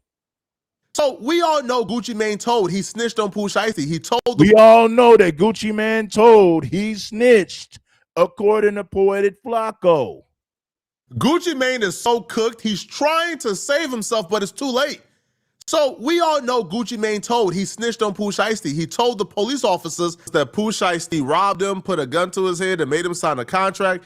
He also identified that Big 30 and other people were present. He gave the law enforcement officers Pooh Shiesty's real name, how to find Pooh Shiesty, Pooh Shiesty's Instagram. He did all that telling that night that the incident happened. Gucci must have thought he was telling in secret and he was just identifying Pooh Shiesty and he was doing some snitching that was off the record. But the feds put it on the record. The feds put him on blast in their paperwork and let the world know that Gucci Mane identified Big 30, Pooh Shiesty, and everybody present, and he gave information in terms of this robbery and this kidnapping that they're charging Pooh Shiesty with. Ever since the feds exposed him, Gucci Mane has been trying to save face, right? He's been coming forward, like letting the world know, hey man, I'm not cooperating, I'm not gonna cooperate, but it's literally too late. Pooh Shiesty update. I'm gonna play the clip. The clip puts to bed any idea that Pooh is cooked. You're going to hear Big 30's lawyer talking about Gucci's plans on testifying. For good measure, the reporter from a respected news outlet out in Texas saying the FBI hasn't exactly heard from Gucci. Check this out. Interesting thing that we've seen in the last couple of days is that Gucci Mane has come out publicly and said that he's not cooperating with the government. And it is worth noting that last week we did hear from an FBI agent who said that he had not heard from Gucci Mane either. He also noted that there were no working video cameras inside this recording studio at the time of this incident. Darcy. If Gucci does not testify, the question of is Pooh cooked comes down to 2 paragraphs in the complaint plus 1 picture. I'll show them to you and walk you through it. What's very interesting about the picture is this is not like what you might imagine the recording studio looks like, with a couch, a bunch of buttons and boards, a glass plate, and then boom, the recording area directly in front of you. It looks like the recording area is somewhat off to the side, completely enclosed. It is not at all clear that anybody in the control room could actually see into the studio. And it's definitely clear that there could be people in parts of the control room who would not be able to see into the recording area at all. I even know that Gucci Mane has been paying blogs to repost Big 30's lawyer saying that Gucci Mane is not going to cooperate with the feds. Gucci Mane is really concerned with his public reputation.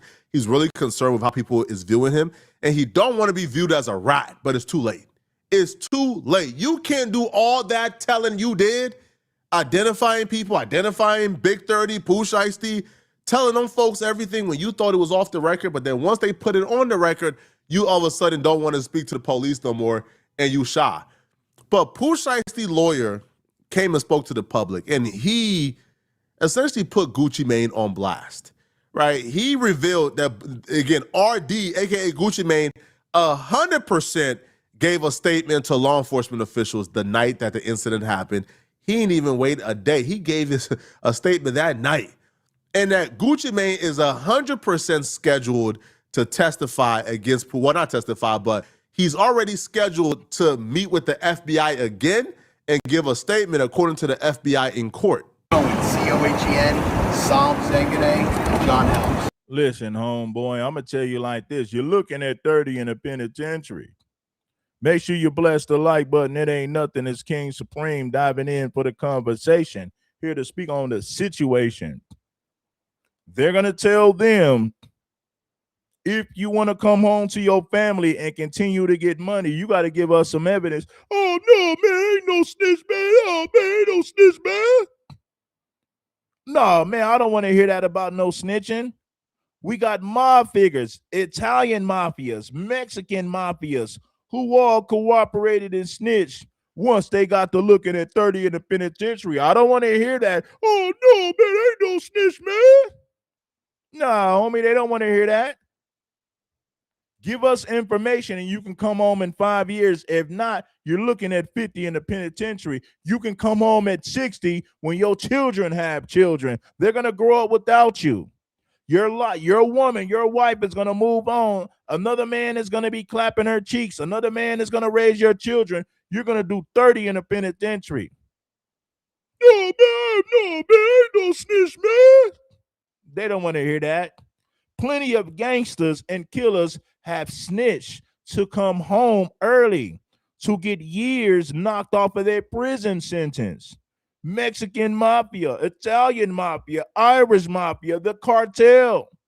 Plenty of people have snitched to come home early to avoid doing 40 years in a penitentiary, and you think we don't know. Yeah, you better tell to get up out of jail. You better tell to get a damn lighter sentence. If not, you're looking at 30 in the penitentiary. You'll come home at 60 years old. Any happened. He didn't even wait a day. He gave a statement that night. And that Gucci Mane is 100% scheduled to testify against Pooh. Well, not testify, but he's already scheduled to meet with the FBI again and give a statement according to the FBI in court. COHEN, Psalm Zengane, John Helms. And any question, just look straight in the middle. Yeah. Thank you. So we had a bond hearing today and a PC hearing today. I think that the relevant things that were said today that I thought were fascinating were that it took 3 months to build a case. And I think the reason for that was because the statements that were given on the evening that this occurred were very questionable. I think the way that the statements were made, what was made, what allegedly was witnessed, and what wasn't witnessed, I think gave great pause to the FBI. The FBI doesn't take 3 months to arrest someone if they believe everything that was said on the night that it occurred. They were involved the first night and then nothing happened for 3 months.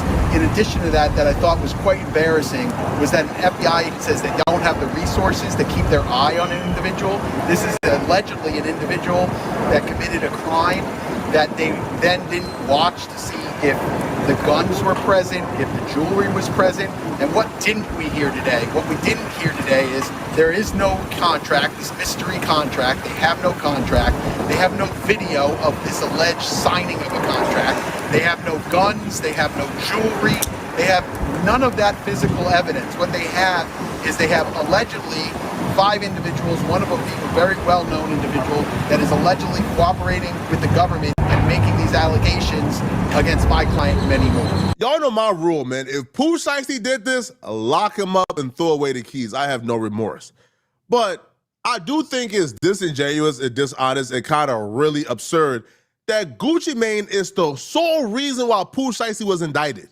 If Gucci Mane didn't talk to law enforcement officials, if he didn't tell, that night, Pooh Shiesty wouldn't have gotten indicted. They don't have anything on Pooh Shiesty. They have no video footage. They have no weapon. They have nothing. All they had was Gucci Mane's word this happened, and they arrested by Pooh Shiesty. So you can't single-handedly get somebody an indictment and then put out PR about how, oh, we're not working with the feds. Bro, it's too late. You already work with the feds. You already got this man an indictment. He's already under federal indictment because of you, right? Because of you. And, the lawyer kind of went into this, and then towards the end, he kind of broke down how, the feds are saying, like, Gucci Mane plans on cooperating. The feds are saying they got a date already scheduled where they're meeting up with Gucci Mane for him to tell them more about this information. I'm going to take like 1 or 2 questions, and then we're going to scoop. You're essentially arguing they've got only a he said kind of case, no evidence. Correct. Yeah, it's very fair. I think that this is it's a he said type of a case. I mean, obviously, there's 5 individuals on one side. What we're missing are the other people that were present in the room, right?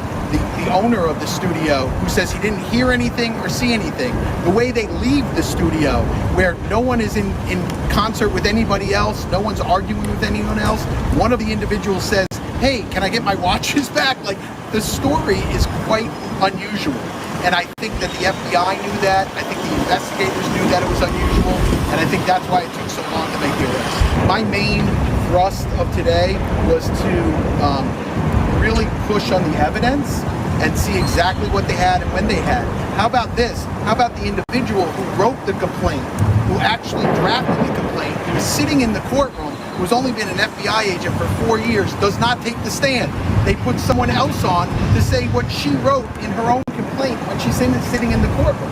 And that's done quite often in gamesmanship because they don't want to put a rookie on the stand and be measured by our legal team. How far away is this from trial? Oh, who knows? We're going to get discovery. We'll take a look at their discovery. They're going to say it's ongoing. I mean, think about it. They had 3 months to get this stuff. They had 3 months to get warrants. They didn't get warrants that night. They didn't get warrants the next night. They didn't get warrants the next month. They didn't get warrants the month after. Man, be quiet, man. The feds build evidence. They don't have to come with an indictment right off the rip. They're going to build evidence. They're going to get cooperating witnesses. So when they get you in court, they can nail you to the damn coffin. That's exactly how it happens. Bless the like button. Now, one thing that I do know about this channel, we got way more haters than supporters. The amount of haters that we got compared to the supporters is not even. It's not even close to even. The hate is here and the love is here. We got way more haters than supporters on this channel. When you look at the likes, it adds up. It tells you the damn truth. We got way too many haters and not enough supporters. It don't matter because we're going to get money through the Google AdSense regardless. We're going to elevate to the top regardless, and we're going to weed out the fake people. We're going to weed out the haters. I'm doing that right now. As a matter of fact, I've been paying attention for a long time. Shout out to the real supporters. Middle finger to all the haters. Bless the like button. It ain't nothing. Subscribe to the damn channel. They waited 3 months to get warrants on whether or not there's guns, whether or not there's jewelry. How about their cell phones? How about the computers? that gives me great pause when I see a case that takes that long to get warrants, if you believe everything that was said on the evening that it occurred. Sir, can you tell me let me take one from her because she was talking last night. Can you say anything about the identity of RD, and then you also spoke about a social media post you had made? Correct. So, listen, I don't like when the government puts initials in and everyone takes a guess who they are. We all know who they are, right? I'm not going to say it's this person or that person. That's not my job to do. But certainly there have been media posts of individuals that we suspect were involved in that evening where they're denying that it occurred or they're denying that they're giving statements to the government. I think that's unusual as well because of what the government put forward today seems to negate those statements, but we'll have to see how this all shakes out. Pooh Shiesty is coming home, man. This reminds me of the Young Thug case, and it's really similar.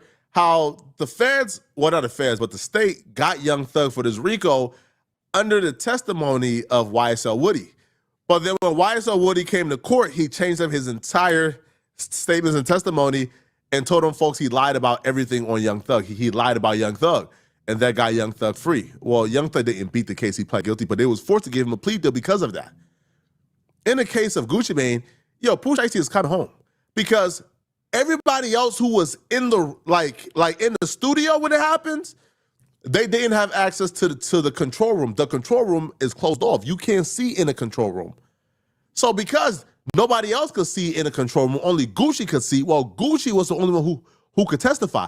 And the feds was under the understanding that Gucci Mane was willing to work because he was talking and giving statements the night it happened.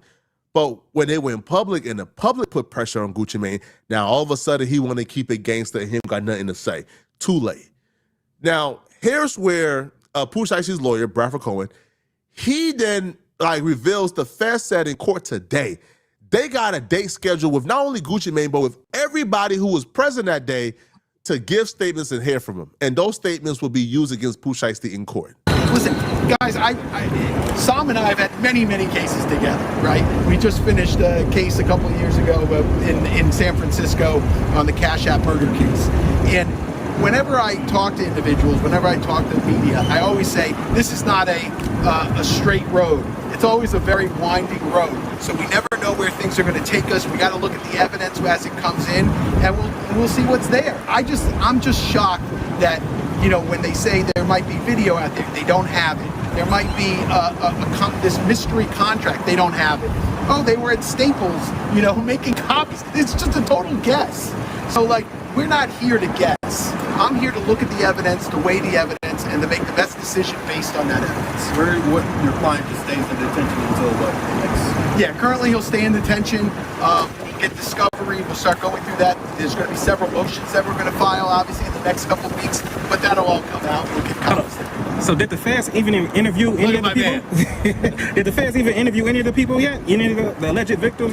So my understanding is the FBI has, over the past 3 or 4 months, has interviewed none of the alleged victims, and allegedly they all have future dates to give statements. But I have no idea if that's true. We're basing it on what the agent said on the stand, that each one of those witnesses from that evening is going to appear and give a statement to the federal authorities. So RD never made a statement as of now?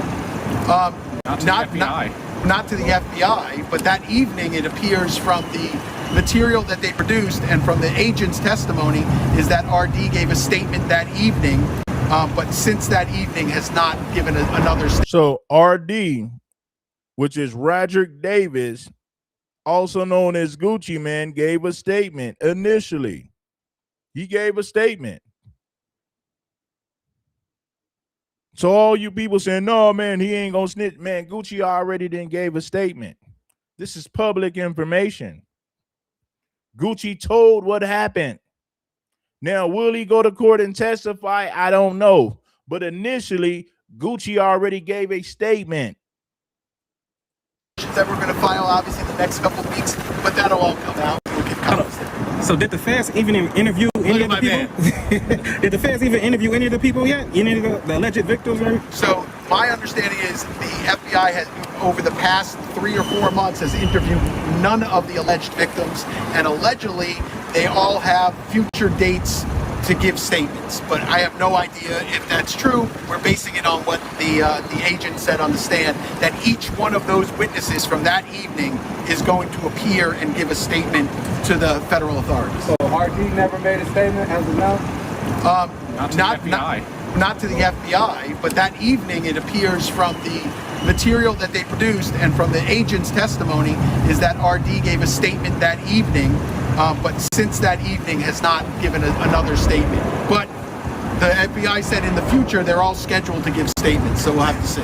I ain't gonna lie, bro. I think Gucci Mane might F around and get himself like some type of obstruction charge, right? Because if you're somebody who has already cooperated at some point, you already have given information at some point, can't the feds subpoena you to come and say the same thing you told them, like on the stand? Or you at least gotta come and say, yo, I plead the fifth, or right? Like the feds can make you come and give a statement or testify if you've already been engaged with them and working with them and giving statements to them.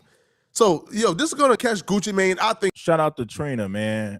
Trina blessed us with a cash app. She said, I support you, King Supreme, and I appreciate you, Trina, for supporting us with the cash app.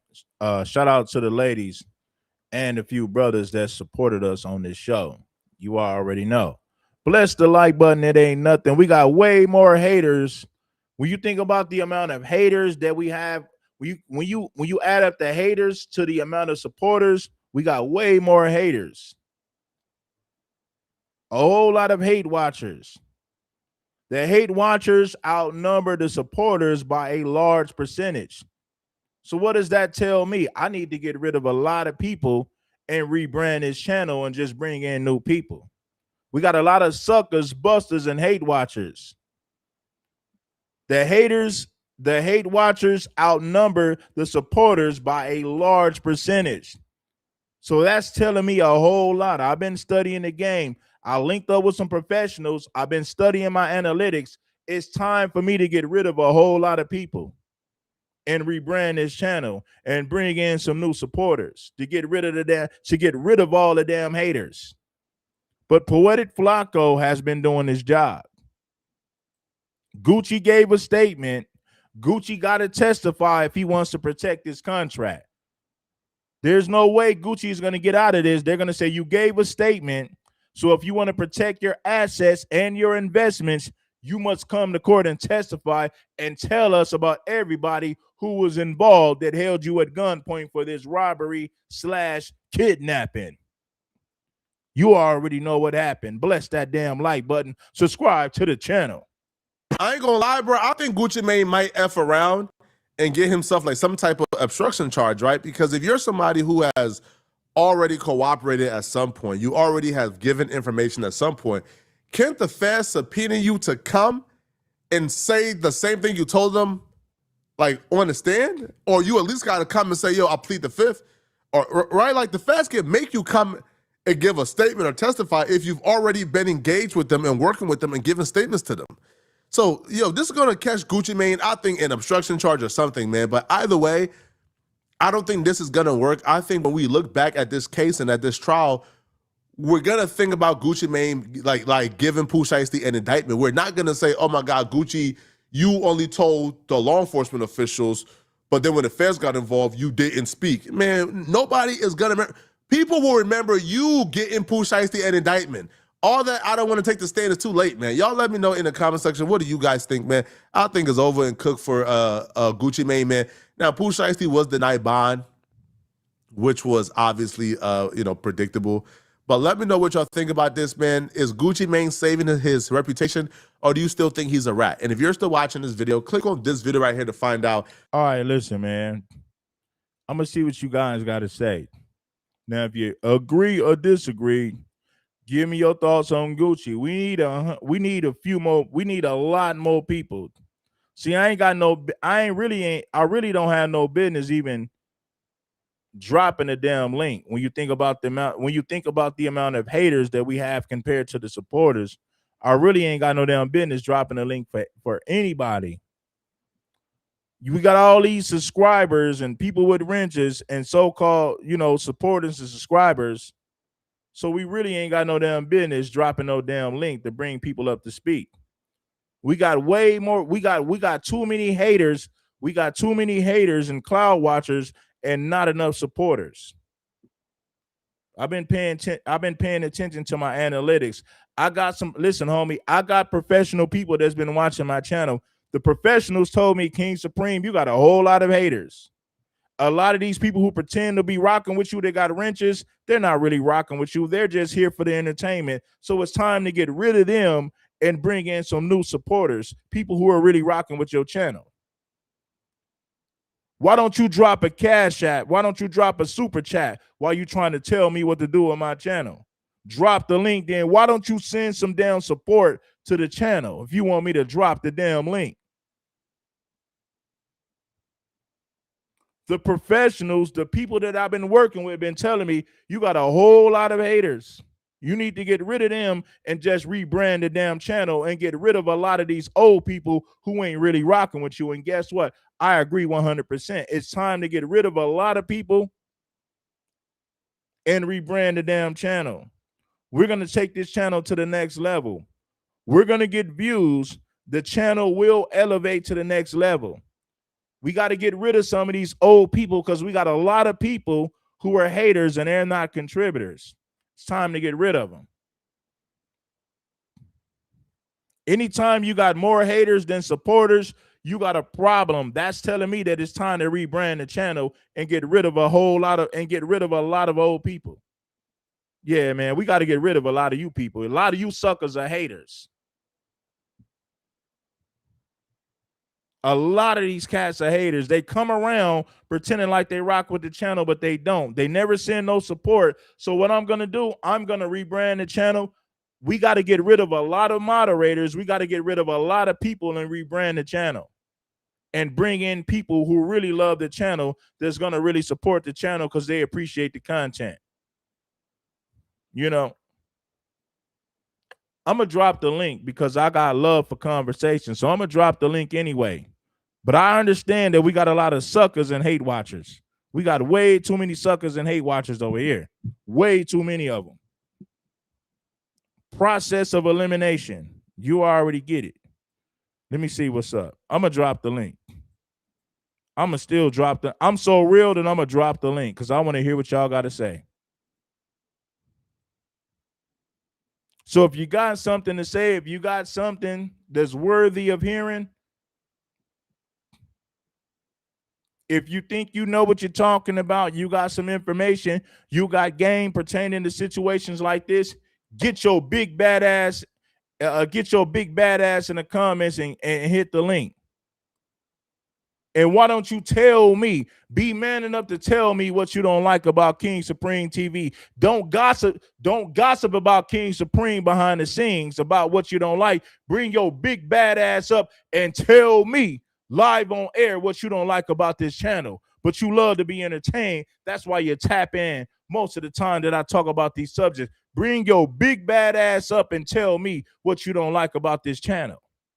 If you want to add something to the conversation, you are welcome to hit the damn link at the same time. To all you busters and cloud watchers. We got way too many busters and cloud watchers over here. Way too many of them. Yeah, homie. Let me see what's up real quick. Hold on, man. Let's get some more people. Way too many busters and cloud watchers over here, man. I promise you. I've been paying attention to my analytics. I spoke to a few professionals, and they came to the same conclusion. King Supreme, you got a whole lot of busters and cloud watchers who really don't support your channel. It is time to get rid of them. It is time to rebrand. And I agree 100%. Let me see what's up real quick. Let me see. Gucci Mane not snitching, man. Gucci Mane already gave a statement.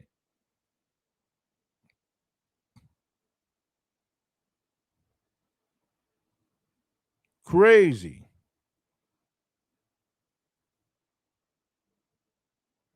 Cray to the mother effing Z. Please believe it, baby.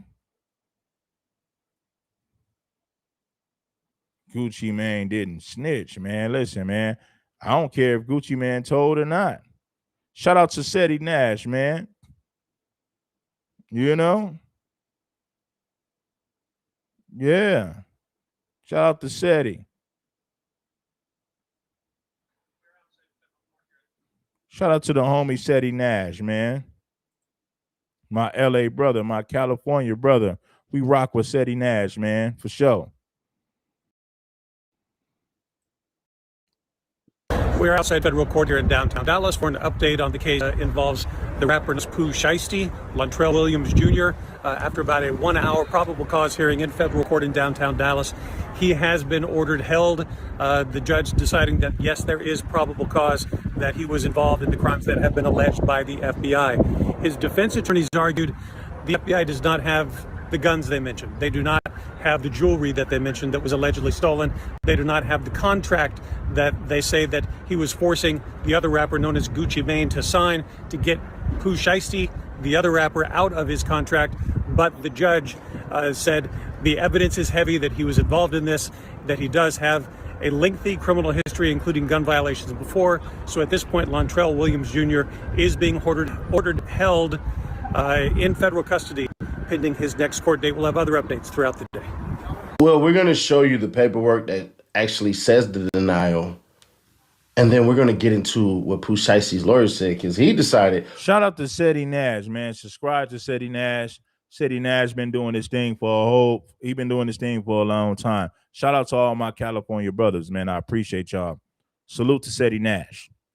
We're going to have a press conference. So let's get to the paperwork first, and then we'll get to the actual doggone press conference. Because he admits some things that I ain't going to hold you. It's looking like a W for Gucci. What? Of detention pending trial. Motion of the government attorney pursuant to 18 U.S.C. 3142 F1 or... I ain't gonna do the other one. So we go down and we look, and we're going to see what it says. It says Part 2, findings of fact in law as presumptions under 3142E. Reputable presumption arises under 18 U.S.C. 3142E2. And that goes on to say a whole bunch of things. And then it says reputable presumption arises under 18 U.S.C. 3142E3. Goes on to say conclusions regarding applicability of any presumption established above. The defendant has not introduced sufficient evidence to rebut or presumption above, and detention is ordered on that basis, or the defendant has presented evidence sufficient. Shout out to the homeboy Scoop. Scoop always supporting the show. Shout out to the OG homie Scoop for blessing us with a cash app, right? You know, shout out to Shamika for blessing us with a cash app as well. Yeah, we got to get rid of it. It's time to get rid of you busters and cloud watchers. So what we're going to do, a lot of these people, you got to go, man. You got to go. If you got to go, you got to go. We got to rebrand the channel. If you ain't rocking with King Supreme, don't come over here pretending like you rocking with me. If you had a wrench on my channel for years and months and you barely support, I'm getting rid of you. I'm getting rid of you. I promise you. There's no need to have a wrench on the channel if you're not really a supporter. If you got a wrench on the channel, if you haven't supported the channel in months and over a year, you got to go. I'm just got to be real with you. I got to get rid of a lot of fake people that's over here who pretending like they're really rocking with the content. Y'all got to go. We got to rebrand this channel, and that's exactly what I'm going to do. Way too many busters and cloud watchers who don't deserve a wrench on this channel. We got a lot of suckers over here, homie. Shout out to SETI Nash, man. We're going to move on with the content. But guess what? We're going to elevate regardless, and you haters can't stop it. It says reputable presumption arises under 18 U.S.C. 3142E3. Goes on to say conclusions regarding applicability of any presumption established above. The defendant has not introduced sufficient evidence to rebut or presumption above, and detention is ordered on that basis, or the defendant has presented evidence sufficient to rebut the presumption. But after considering the presumption and the other factors discussed below, detention is warranted. So it says, after considering the factors set forth in 18 U.S.C. 3142 and the information presented at the detention hearing, the court concludes that the defendant must be detained pending trial because the government has proven by clear and convincing evidence that no condition or combination of conditions of release will reasonably assure the safety of any other person in the community. By preponderance of the evidence that no condition or combination of conditions of release will reasonably assure the defendant's appearance as required. And it says, in addition to any findings made on the record at the hearing, the reasons for detention include the following.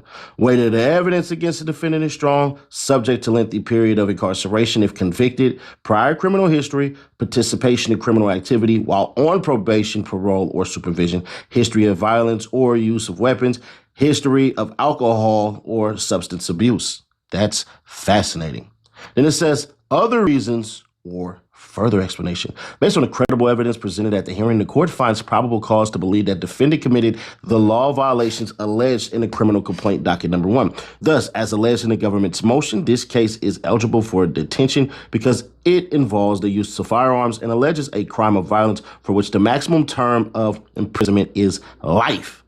Again, the alleged offenses, kidnapping and conspiracy to commit kidnapping, involve the use of firearms and violent force by defendant and his co-conspirators and co-actors against the purported victim. Defendant's criminal history includes conviction of a federal offense similarly involving the use of a firearm and violent criminal behavior to which he was sentenced to and recently served a term of imprisonment. Indeed, he was still serving that term at the time of the instant offenses. At the time of the instant offenses, the defendant who was released from a Bureau of Prisons, BOP facility, to home detention with location monitoring, location restrictions, and other conditions of release in lieu of a halfway house placement to complete his imprisonment term, which was to be followed by a term of supervised release imposed in his previous federal case. Per the oral report of the pretrial services officer, defendant also did not have permission. Hey, man, I appreciate all of my supporters, man, but I would be a fool to not recognize that we got way more haters than supporters. I would be a fool to not recognize that. I got too many gang. We got way too many busters and cloud watchers compared to supporters. So what I want to do, I want to weed out all the haters and suckers. And we want to bring in real supporters. So we got to rebrand the channel. Some of these FBA people, I got to get rid of them because they don't want to hear the truth. They want to hear about tethers and nonsense all day. We can talk about that. So what I realize is we got to rebrand the channel and get rid of a lot of these fake people. It's a lot of fake people who be watching, but they don't do enough support. And we got way too many haters and cloud watchers over here. I recognize that for a long time. So it's time for me to get rid of a lot of people. And if you don't like it, get your punk ass out of here. We won't miss you. We got a lot of people who appreciate the content, so we're going to rock with the people who appreciate the content. That's how I'm moving in 2026. And if you don't like it, get your punk ass out of here. To be in restrictions and other conditions of release in lieu of a halfway house placement to complete his imprisonment term, which was to be followed by a term of supervised release imposed in his previous federal case. Per the oral report of the pretrial services officer, defendant also did not have permission to be in Dallas or the Northern District of Texas at the time of the instant offense. At the bottom, defendant violated the most restrictive of those conditions imposed by the BOP as conditions of home detention, as well as those imposed by the sentencing court of conditions of supervised release in the judgment of conviction in his previous federal case.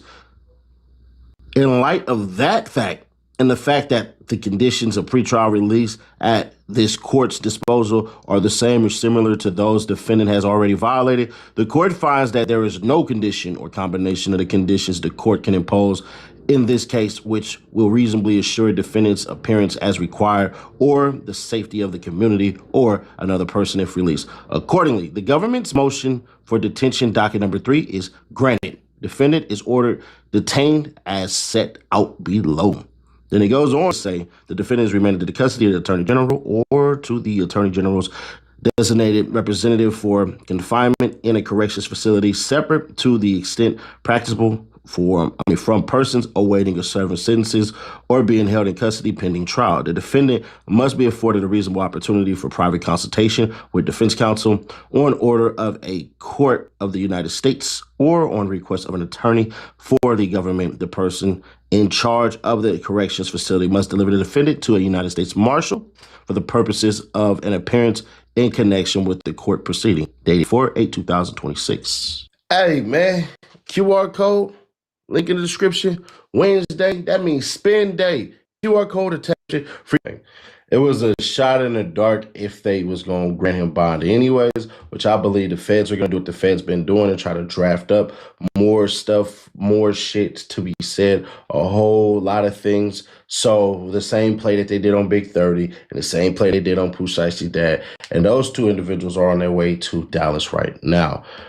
But I find it fascinating that this man's lawyer came out and said this. I'm not going to interrupt or anything. It's a nice little 5-minute clip. So roll it. So we had a bond hearing today and a PC hearing today. I think that the relevant things that were said today that I thought were fascinating were that it took 3 months to build. Hit the like button. Shout out to Seti Nash, man. Seti Nash did his thing. You know what I'm saying? He did his thing. Broke ass shit. Shit, nigga hard hurt, boy. Don't make these nigga happy. These nigga ain't happy on home. Step to me, fuck niggas. I would love to, nigga. I don't care. You see me, my wife, you can step to me. I'ma smoke you. This is what happens when a hip-hop legend becomes the one thing the culture can never forgive. On April 2nd, 2026, the Department of Justice unsealed a 31-page federal complaint that changed everything.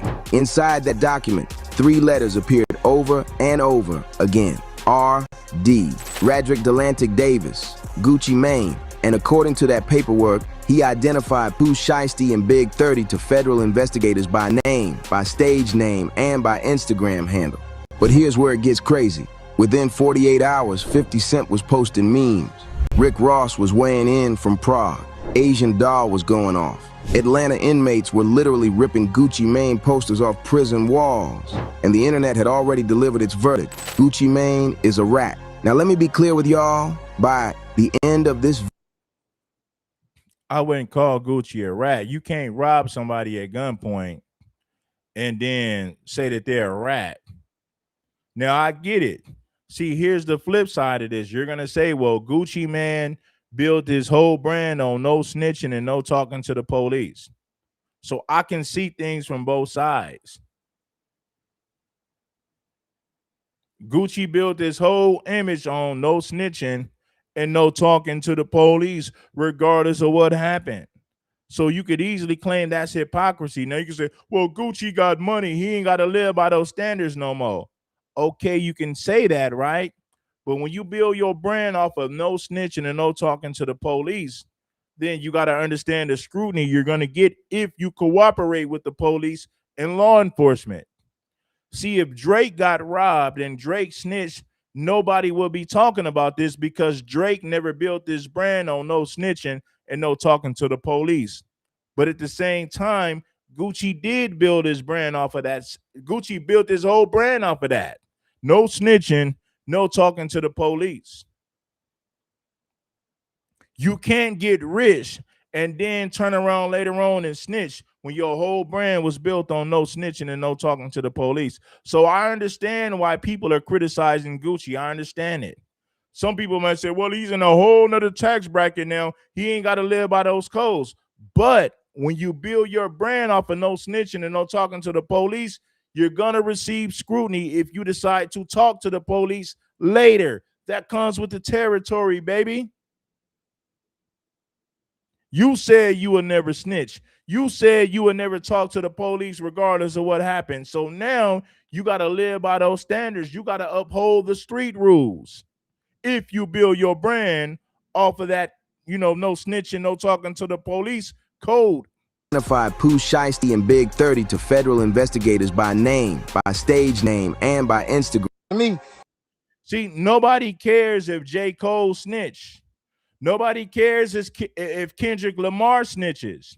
Nobody cares if Kanye West snitches. Why? Because they didn't build their brand off of no snitching and no talking to the police. But Gucci Mane did build his brand off of no snitching and no talking to the police regardless of what happened. I'ma smoke you. This is what happens when a hip-hop legend Broke ass nigga. Shit make a nigga heart hurt, boy. That don't make these niggas happy. These niggas ain't happy on home. Step to me, fuck niggas. I would love to, nigga. I don't care. You see me, my wife, you can step to me.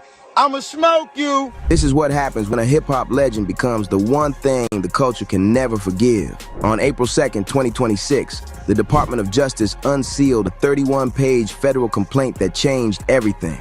Inside that document, 3 letters appeared over and over again. R.D. Radrick Delantic Davis, Gucci Mane, and according to that paperwork, he identified Pooh Shiesty and Big 30 to federal investigators by name, by stage name, and by Instagram handle. But here's where it gets crazy. Within 48 hours, 50 Cent was posting memes. Rick Ross was weighing in from Prague. Asian Doll was going off.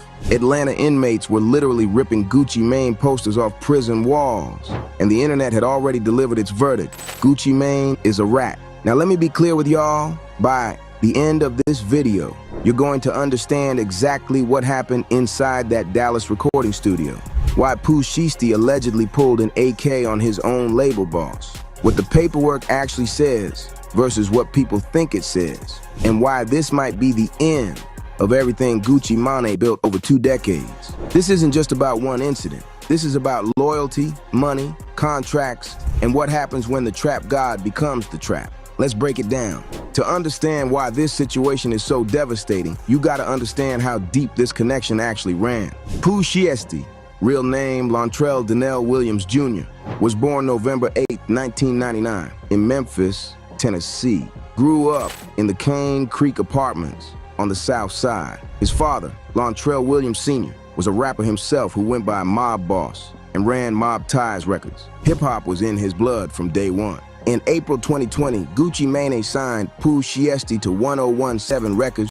They said hip-hop was in his blood for day one. From day one. Through a joint venture with Atlantic. Their first collaboration, Still Remember, dropped June 19th, 2020. And then, on November 6th, 2020, everything exploded. Back in Blood, featuring Lil Durk, peaked at number 13 on the Billboard Hot 100. That track is now certified 8 times platinum with over 400 million YouTube views. Think about that for a second. Gucci Mane found this kid from Memphis, put him on his label, and within a year, he had the biggest song in the country. Shiesty's debut mixtape, Shiesty Season, dropped February 5th, 2021, and hit number 3 on the Billboard 200 with 62,000 first-week sales. He made the 2021 XXL freshman class, got nominated for a BET Award. At 21 years old, Pooh Shiesty was 1017's biggest success story in a decade. Now here's what most people don't know. While all this success was happening, Shiesty was already facing serious federal charges from an October 2020 shooting. Already facing serious charges. Bless that like button, man. You already know. I appreciate all my real supporters and contributors. I appreciate y'all. So when I'm calling out these suckers, I'm not talking about my real supporters. It's time to weed out the haters and cloud watchers. We got to get rid of y'all, man. Now, to all you people who just watch because you love the content, shout out to you guys. Much love to the people who rock with the channel. So I don't want you guys to get it twisted. I'm calling out the haters, the busters and suckers who's been hating behind the scenes. That's who I'm calling out. To all my new subscribers, to all my real supporters, I got a lot of love for y'all, man. We're going to elevate this channel to the next level. It is time to weed out the fake and rock with the real. That's all I'm saying. Don't get it twisted, baby. Much love and appreciation to everybody who rock with the channel for genuine reasons. In Florida, on January 4th, 2022, he pleaded guilty to conspiracy to possess that story in a decade. Now here's what most people don't know. While all this success was happening, Shiesty was already facing serious federal charges from an October 2020 shooting in Florida. On January 4th, 2022, he pleaded guilty to conspiracy to possess firearms in furtherance of crimes of violence. On April 20th, 2022, a federal judge sentenced him to 63 months. That's 5 years and 3 months in federal prison. He went in. Gucci kept him on the roster. In October 2024, when Gucci dropped off. Yeah, Gucci kept him on the roster because Gucci Mane believed in Pooh Shiesty. Pooh Shiesty was the future of the label. Gucci Mane is an OG. You looking for youngsters to sign. You're looking for youngsters to sign to the label. Gucci Mane believed in Pooh Shiesty. Pooh Shiesty allowed people to get in his ear and tell him that somehow Gucci robbed him of $25 million and never gave him a penny of the money. Almost every artist from 1017, he specifically kept two names, Pooh Shiesty and Fujiano. He stood by his guy. Then on October 6th, 2025, Pooh Shiesty walked out of federal prison 6 months early for good behavior. He was on home confinement with an ankle monitor. And on December 12th, 2025, he dropped FDO, First Day Out, which debuted at #1 on Hot R&B/hip-hop songs and peaked at #12 on the Hot 100, his highest charting song ever as a lead artist. So let me ask you this. How do you go from dropping a #1 record to allegedly pulling an AK-47 on the same man who made you a star? That's the question that's got the entire industry shook right now. Here's what the federal complaint alleges went down on January 10th, 2026. According to FBI Special Agent Brittany Garcia's 31-page affidavit, Pooh Shiesty arranged a meeting with Gucci Mane at a recording studio on Dallas Parkway. The purpose? Supposedly to discuss his recording contract with 1017 Records. Gucci and two other music industry professionals, identified in the documents only as MM and BP, flew to Dallas, thinking this was a legitimate business meeting. They flew to Dallas thinking that this was legitimate business. Right. Now check this. At approximately 3:43 p.m., 9 suspects entered that studio, among them Pooh Shiesty, his father Lontrell Williams Sr., and rapper Big 30, whose real name is Rodney Wright Jr. The complaint says Shiesty took Gucci into a separate recording room to talk privately. Here's where it gets wild. During this meeting, Shiesty made a phone call and found out his case manager hadn't approved him leaving home confinement. Remember, he was wearing an ankle monitor. Gucci allegedly offered to reschedule. Now, this dude was wearing an ankle monitor the whole time the crime was committed. Crazy. The meeting, but Shiesty pressed forward anyway. Then he pulled out contract termination paperwork. According to the feds, his father had visited a Staples store in Frisco, Texas, roughly 2 hours earlier to print those documents, and they got it all on surveillance footage. When Gucci refused to sign, prosecutors alleged Shiesty pulled a black AK-style pistol from a duffel bag and pointed it directly at Gucci Mane, demanding he sign the release. Big 30 allegedly recorded the whole thing on his cell phone and barricaded the studio door with his body. But it didn't stop there. The remaining accomplices allegedly drew firearms and robbed the other 2 victims. They took Rolex watches, jewelry, cash, Apple AirPods, and a Louis Vuitton bag. One victim, MM, was allegedly choked from behind until he was nearly unconscious. According to the complaint, Gucci's wedding ring, watch, and earrings were all taken. And here's what hits different. The victims believed, according to the federal document, that, quote, they were going to be executed. Let that sink in. Now here's where the story goes from crazy to absolutely reckless. The evidence trail these defendants allegedly left behind is almost unbelievable. Within hours of the alleged kidnapping, several defendants posted photos on social media showing off the stolen jewelry and cash. They literally flexed the evidence on Instagram. But that's just the beginning. The feds had cell phone records showing coordinated travel from Memphis to Dallas. They had license plate readers tracking the vehicles. They had rental car records tied to Shiesty's father confirming transportation. They recovered fingerprints from red plastic cups left at the studio. They pulled surveillance footage from the studio building, the Staples store, and nearby hotels. And the most damning... Man, this is crazy. For these idiots to believe they can get away with this is pure insanity. Just crazy.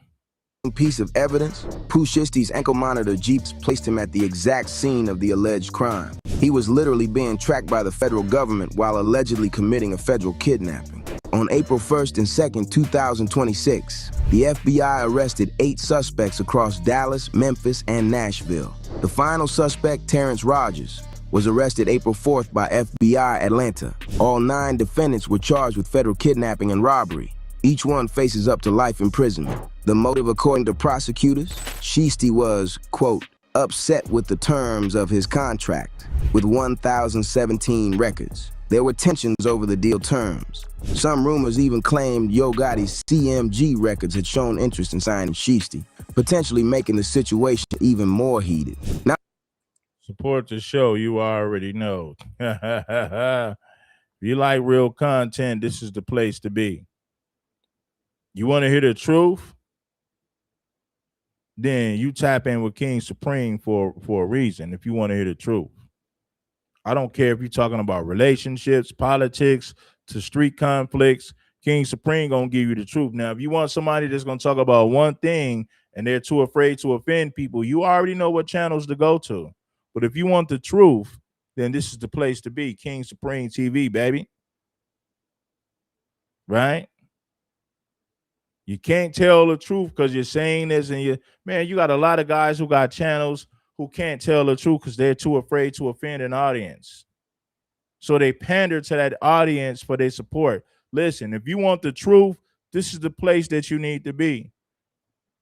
I talk about relationships between black men and black women. We talk about politics. We talk about street politics. We talk about everything. And King Supreme gonna give you the facts. So if you appreciate the truth, this is the channel that you need to lock into. let's talk about what everybody's really been focused on, the snitching. Because when that DOJ complaint dropped, the internet went absolutely crazy. The flashpoint is a section in the 31-page affidavit titled Identification of the Target Suspects Through Instagram. According to this document, RD, that's Radrick Delantic Davis, Gucci Mane, identified his attackers to investigators, and here's exactly what the paperwork shows. RD knew Lontrell Williams Jr. personally and identified him by legal name, stage name, and Instagram handle at Pooh Shiesty. RD identified Big 30 through his Instagram handle at CO Big 30. And RD described Williams Jr. as wearing, quote, a black Nike brand mask, black hooded shirt, and black pants during the offense. Let me show you this Rainbow community member. He said it's my truth. This ain't got nothing to do with me personally, so I'm not speaking my truth. This is a Rainbow community member. This is not my opinion. I don't speak about my truth. I talk about the truth because I'm not involved in this. So this is not my truth, which means I'm speaking on the truth. I know you're a Rainbow community member. I know you got a rainbow flag in your household. It's okay if you want to be a Rainbow community member. I don't speak my truth. I tell the truth. I know you want to lay up in bed with a man. You got a rainbow flag in your bedroom. It's okay. It's all gravy, baby. You can be a Rainbow community member all you want. I don't tell my truth. I tell the truth. Show Mark ass up out of here, dude. That's what's in the document. Those three things. The identification, the Instagram handles, the clothing description. Now here's where the debate gets heated. Is that snitching? Under the strict street code interpretation, any interaction with law enforcement that identifies perpetrators is snitching, period. Doesn't matter if you're the victim, doesn't matter what happened to you, you don't talk to police. That's the rule. But here's the other side. Legal experts across multiple outlets pointed out that victim identification of known assailants is standard procedure in criminal investigations. It's fundamentally different from being an informant. There's no cooperation agreement in this case, no plea deal, no confidential informant arrangement. Gucci Mane was allegedly kidnapped at gunpoint and identified people he personally knew. And let's be real about something else. The feds had already built a mountain of evidence before any victim statements were taken. They had the surveillance footage. They had the ankle monitor Jeep. They had the social media posts of stolen jewelry. They had fingerprints. One legal... Let me tell you something. Anytime you hear a man saying, I'm telling my truth, that's some Rainbow community member stuff. Anytime you hear a grown-ass man talking about, I ain't going to tell my truth, you sound like a woman. You sound like a Rainbow community member. King Supreme tells the truth. I don't tell my truth. When somebody say, I'm telling my truth, they're just giving you their version. They're giving you a version of their story. Let me repeat that for you people who are too slow. Anytime you hear somebody saying, I'm going to tell my truth, they're just giving you their version of their story. Why don't you tell the truth? When you tell the truth, see, the truth ain't personal. Let me say this to you idiots. The truth is never personal. Why? Because the truth is what it is. You can't personalize the truth because the truth is universal to everybody. I will never say I'm telling my truth. No, I'm going to tell the truth, not my truth. You rainbow community ass members. The Observer put it this way: Gucci doesn't have to cooperate or testify because it's all on video. But here's the wrinkle that makes this complicated. At a bond hearing for Shiesty's father, an FBI special agent reportedly testified that there is no... Listen, homie, the LGBTQ community are the ones who created that saying, I'm going to tell my truth, which means they're going to tell their version of the story. This is not my version of the story because I'm not involved, so I'm giving you the truth. When you got, listen, homie, when you got cooperating eyewitnesses who are willing to testify about what happened, this ain't, listen, homie, the truth is never personal. Why? Because the truth is the truth. The truth has no loyalty to anybody. Let me say this again to you people who are too slow. The truth has no loyalty to anybody. The truth is like this, homie. It is what it is when it comes to the truth. It has no loyalty to anybody. Why don't you tell the truth? When you say that I'm going to tell my truth, you're just giving your version of the story. You're a rainbow community member. Hard evidence, such as surveillance footage that proves Pooh or Big 30 carried a gun or threatened Guwap, and that no concrete evidence was found during searches of either rappers' cars or homes. So you see the tension here? The feds have massive circumstantial evidence, but the direct proof of who held the weapon might come down to victim testimony. And that's where Gucci's identification becomes critical. Now let's talk about how the hip-hop world reacted. Because within 48 hours, rappers were choosing sides, and most of them weren't choosing Gucci. 50 Cent came out swinging. He posted a since-deleted Instagram image with the caption, "Damn it, man, I thought you was smoking on Pookie Lock. Stay tuned for the next episode of Only in Atlanta." That's a direct reference to Gucci's 2005 killing of Jeezy associate Henry Lee Clark III, a killing Gucci has bragged about for years. 50 also posted DOJ press conference footage with the caption, "Stay tuned to this week's episode of Who Told Them That?" I'm gonna drop the link, man. Shout out to my people. I'm gonna drop the link. If you want to hit the link, the time is now. So don't wait. If you want to hit the link and you got something to say, the time to pull up is now. No profanity, man, because we monetize over here. So if you're not disciplined, don't drop the N-bomb, don't drop the N-word, no profanity, no curse words. Conduct yourself like a grown man and a grown woman, and you're welcome to hit the link, and you're welcome to pull up to speak. Speak like a professional, act like you understand what's going on here. So I'm gonna bring up Big E. I'm gonna hear what the homeboy, the OG Big E has to say. Shout out to the homeboy Big E. I'm gonna bring up Big E. If you guys want to pull up, you can do it now. Big E, you got the flow, my homie. What it do, Red? What it do, chat? What it do? Man, this is bro, this is a kind of bad situation to be in for both parties. I mean, look at it both sides, even the people in the chat. Are y'all gonna be cool with somebody doing that to y'all at gunpoint? I mean, like, at least put in the chat, what do you suggest? Crashing out is out. It's too much attention on this whole case, right? So you already know crashing out is out. I mean, it's kind of, I don't know, bro. That's kind of crazy to ask people to take a L of that magnitude. I mean, that's just my opinion, but I mean, does anybody have like any suggestions on, like, if you Gucci, what is Gucci supposed to do? It's easy to say, oh, this snitch, he this, he that. Okay, but the L's that he taking, I mean, how, like, what do y'all suggest the man do? He can't keep it street. He is no longer street. And I get what you're saying too, Red, about he built his brand off of that, but it's kind of like Snoop. You remember Snoop built his brand off being a 20s Crip. You know what I'm saying? DPG, et cetera, et cetera. Now, as a 50-plus-year-old man, Snoop is a different brand now. You get what I'm saying? So if somebody did that to Snoop, is Snoop gonna keep it gangster, or is he gonna do what people in his tax bracket do?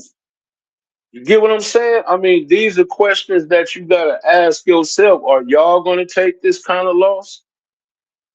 Bruh, most people probably in this chat got everything that they got out the mud, bruh. And you gonna do everything you gotta do to protect that. I think everybody can agree on that. You know, a lot of us wasn't fortunate to be rappers and you know what they do. So I'm just saying we the ordinary folk. You know what I mean? Y'all not gonna let nobody, y'all not gonna take no L. We don't like taking bread. If we lose $5, bro, we be like, man, I know I had $5. What the hell?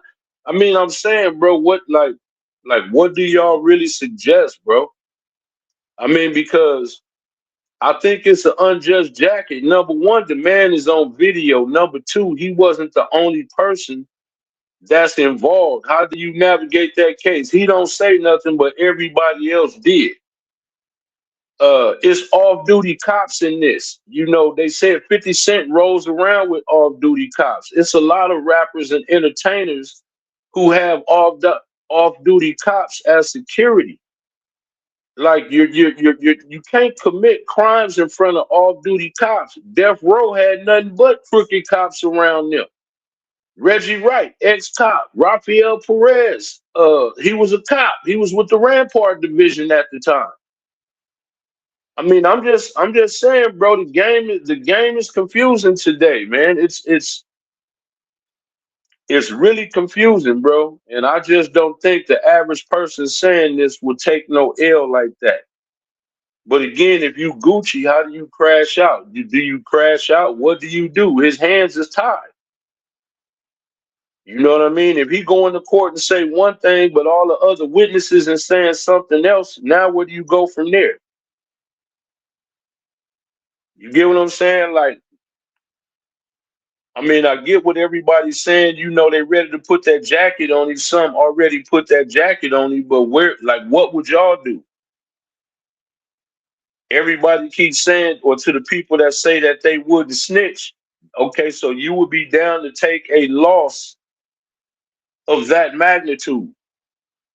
You know what I'm saying? Not just that, you won't count, and then you turned around and posted the merchandise, bro. Like, how do you snitch on people that self-snitch? Like, how do that work? Y'all gotta explain these new street rules to me. Okay?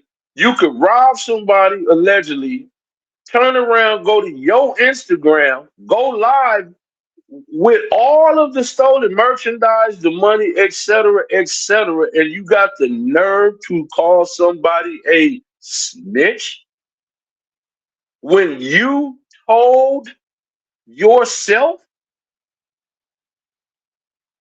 I mean, I need somebody, at least the people that's saying he a snitch. Okay, how did they not self-snitch?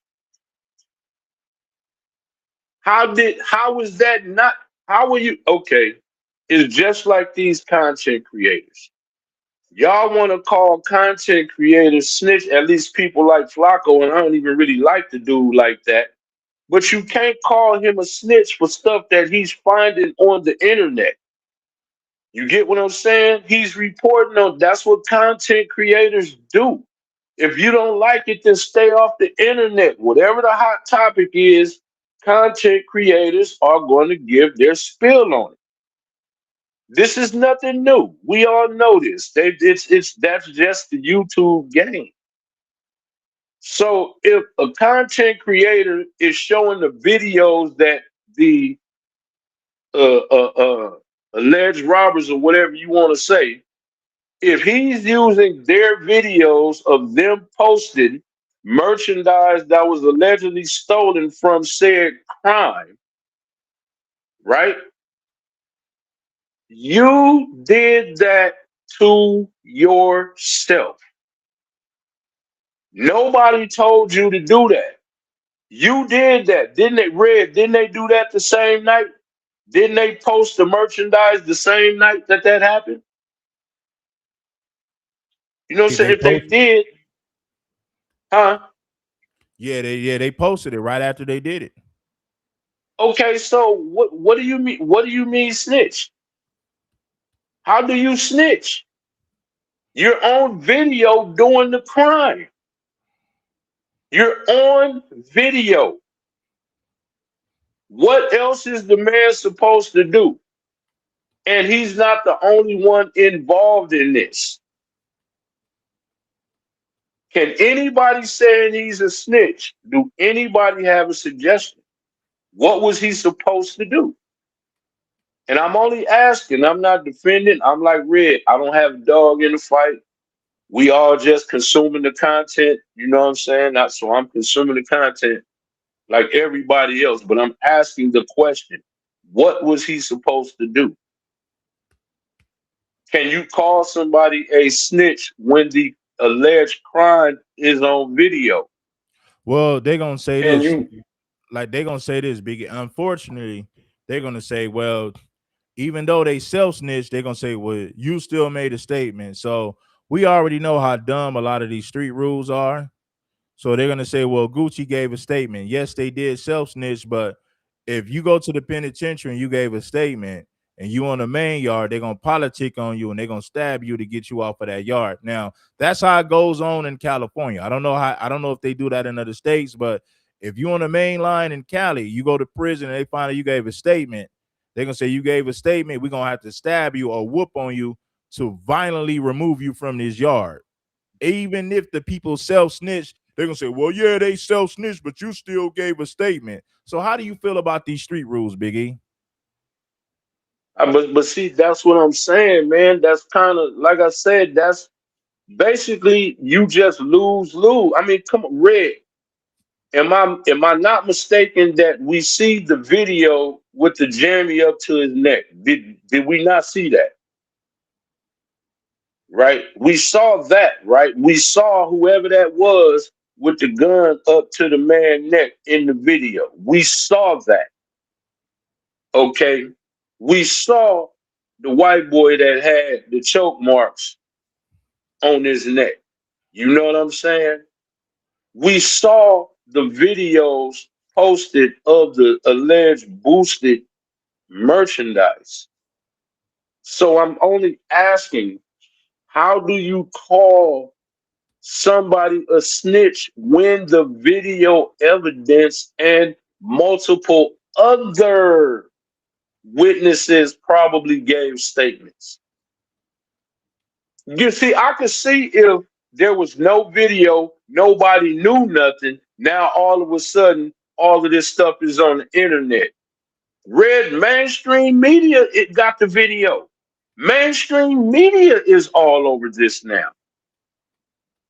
You get what I'm saying? So I'm saying a crime that you commit on video, what has to be said?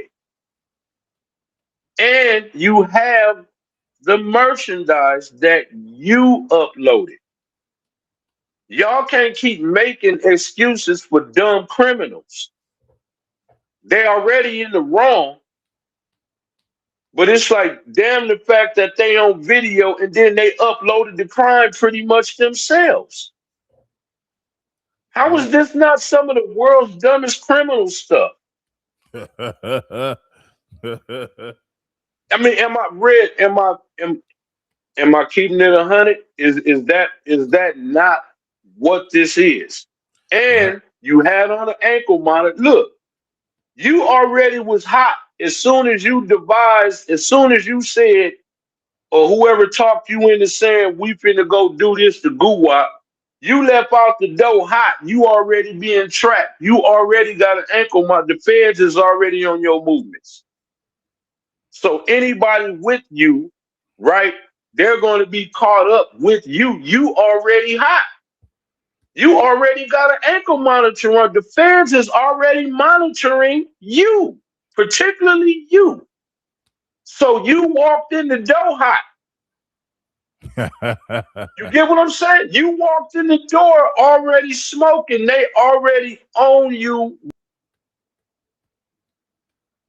What's good, Red? What's good, man? Appreciate having me on. As always, all love, bro. I'm gonna Shout out piggyback to off what bro. I'm gonna piggyback off what bro said though, man. To keep it all the way 100.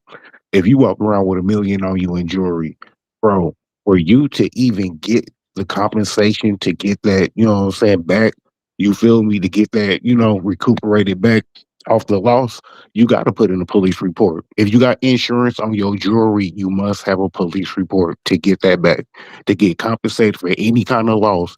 Same thing with renter's insurance. You got to have a police report that your stuff got broke into, a fire happened, a flood happened, any of that. You got to have documentation and paperwork, bro.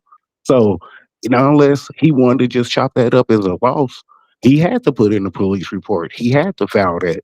Like he didn't have a choice in that matter. You know what I mean? Even if you're not gonna get it back out the street, meaning I ain't gonna send the goons to come and take it. You feel me? All right, then we just gonna let Uncle Sam kick it back to us. We gonna need that police report, bro. He can't get compensated without it. So for people to say he a snitch, how is he really snitching if, bro, one, just like he said, you already self-snitching, bro. It's on tape. You did it in front of you got mad witnesses. You got the camera as a witness. You got people as a witness. You posted it on your Instagram. What is we talking about, bro? How is we snitching? And you just sat here and did it for the whole public to see on some GTA. Like life is a video game. Like, no, bro, they looking at you.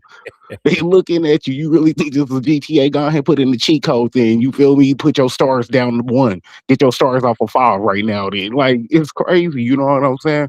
So, like me personally, I don't look at it like he snitched at all. Like, even if he wouldn't go get it out the street, he still got to have a police report to get compensated by the, you know what I'm saying, insurance company. So he still gonna have to file a report, regardless. You know what I mean? So even if I wasn't going after you, I'm still trying to get compensated that back. I mean, who go take a 1.2 million, how much ever it was, who go take that loss, bro? That's a house we talking about. That's a whole car. That's a whole, I could change my life. You know what I mean? You just gonna chop that up as a loss? No, bruh. So just like bro said, he, you know what I'm saying? He had to do it off his tax bracket. I'm a different type of dude than I was back in '05, '07. I would have sent the boys to come and get that. You feel me? I'm a different Gucci now. I'm in a different tax bracket. I'm moving different. I'm thinking different. I already just got out of jail not too long ago. Do he want to go back? I think not. You feel me? So he had to do it that way. Hey, yeah, because think about this, Reckless. The Fed's gonna tell Gucci, man, listen, the off-duty police officers already told us what happened. If you don't give a testimony that aligns with theirs, then Pooh Shiesty walks out of that contract and you lose millions. So they're gonna put Gucci in a situation to where they're gonna say, if you want to protect that contract, you gotta tell us what happened. If not, Pooh Shiesty walks away and you lose millions, right? Right, right. But think about this, Red. Here go a dope point. I'm glad you brought up the contract. This what don't nobody understand.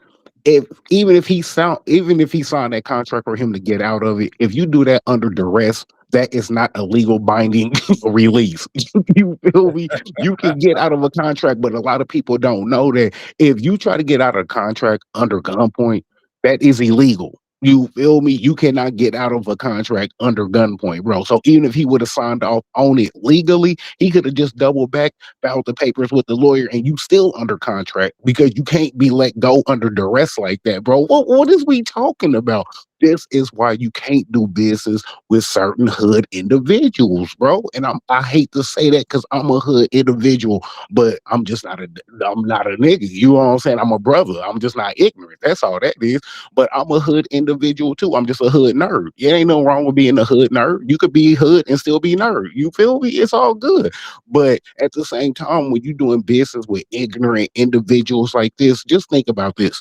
I just got out of jail a week and a half ago. Now I'm back in this mug. Think about that, bro. I just got up the feds. Now I'm right back in this mug. Like, come on, bro. You can't draw this up. Bro, this is not a video game, bro. You can't make this up in my Kevin Gates voice. You can't make this up, bro.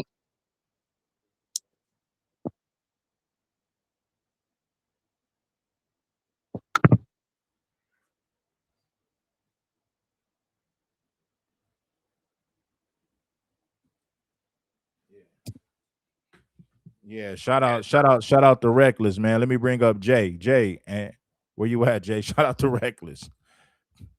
Jay, you got it, bro. You hear me? Yeah, I can hear you. Yeah, I want to look at it. I want to put it like this. Listen, with why the whole reason why Gucci Man is a snitch, bro. These people here, he's one of the guys who made the rules. He's one of the guys. You just if you can't understand why Gucci Man is a snitch, the only thing you got to do is just go look at some of his most recent content.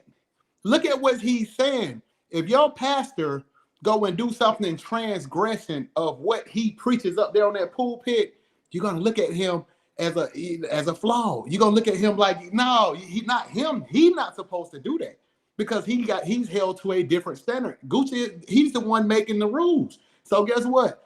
You the one who got out here and you done preach this to a whole generation of kids who look up to Gucci like whatever. Because I'm from East Atlanta, bro. Like we rock with him, but it ain't even really like that serious. But you know what? He the one who went out here and preached that to these kids. You know what I'm saying? That video that if you run up on me with my wife, I ain't saying nothing. You know what I'm saying? So let's not be confused now. And on top of this, I look at like, you know, people can say whatever they want to say. But if the rumor is true and Gucci Man owed that man that money, listen here, man. The problem is them. The problem is these companies who keep signing all these people to these bad business deals. Now you finally got somebody who like that. Who you know what I'm saying? I just got out and I'm willing to go back. You know what I'm saying? If that man that made that much money, allegedly 25 million while that man was incarcerated, why did you it's business. You should have let him out of his contract. You know what I'm saying? If that was the case. But since you didn't, this how serious he is about it. If that man just got out and with an ankle monitor on, he just got up out of the feds. He know what's going on. From the time he plotted this, he know he going back. So it ain't even, it is what it is. You working with a different individual. So no, let him up out of the contract. And yes, bro, you snitching. You said you made the rules. I don't care if you wouldn't handle it in the streets, because if you go out here and do something, if you go out here and rob a street dude, you know what I'm saying? Because you just set him up. If he called the police, you're gonna be looking at him like he a snitch. He ain't supposed to call the police neither. So yes, bro, you're snitching. And when so there you go. Hey man, you know what? And I like to hear different perspectives, because people will say, well, Gucci's in a whole nother tax bracket now and he's elevated. I get that. But you guys have to understand, when you build your brand off of no snitching and no talking to the police, people will hold you accountable for that, right? Yes. Listen, bro, I don't care. Listen, if somebody go wrong, I don't care. These street dudes, y'all, they in different tax brackets, right? But if you go and rob one of them, they not supposed to call the police neither. He didn't do nothing. He didn't do nothing to you. Y'all set him up. It's the streets. So stop playing. Stop trying to get these folks. Stop trying to get them passes and move the bar for them. No, it's the street, bro. Ain't nobody don't do that. Don't do that. Hey man, I understand. I know what people are trying to say about a whole new tax bracket. I get it, but this is why you got to think for the future. If you build your and I get it, what people saying, he's a businessman, I respect that, but at the same time, you got to think ahead of time. If you build your brand off of no snitching and no talking to the police under no circumstances, and you turn around and do it, the street's gonna hold you accountable for that. I gotta be real with you, for sure. And that's real. Listen, bro, look, and just keep it gangster, right? When people get out here in the streets, some people play robber, some people play hustler, some people play pimp. Really, the hustlers ain't even down with the robbing. We just trying to make some money. Exactly. You know what I'm saying? So, but we in the streets and we ain't supposed to be snitching on these folks who over here playing on us, want to take everything. You know what I'm saying? So we can't tell, he can't tell. No. And he made the rules. No, these folks got to really realize. That's why I'm like, these folks ain't really out here in the street for real, because what are y'all talking about, bro? Ain't like nobody get the permission to call the police. No, you handle that like them folks, like they rapping about, get it back in blood. Pooh Shiesty ain't playing with these folks. I love it for him. Like he was willing. It's his life, and that's what it meant to him. So stop signing these folks to these bad contracts and expecting for these folks just to keep just like not handling y'all folks properly.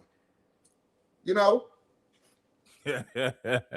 I mean, I understand your angle, big dog. Like I say, I tell people all the time, like, yeah, man, I get what we're saying. Gucci's on a whole nother level. He's in a whole new tax bracket, but we can't forget about where you came from.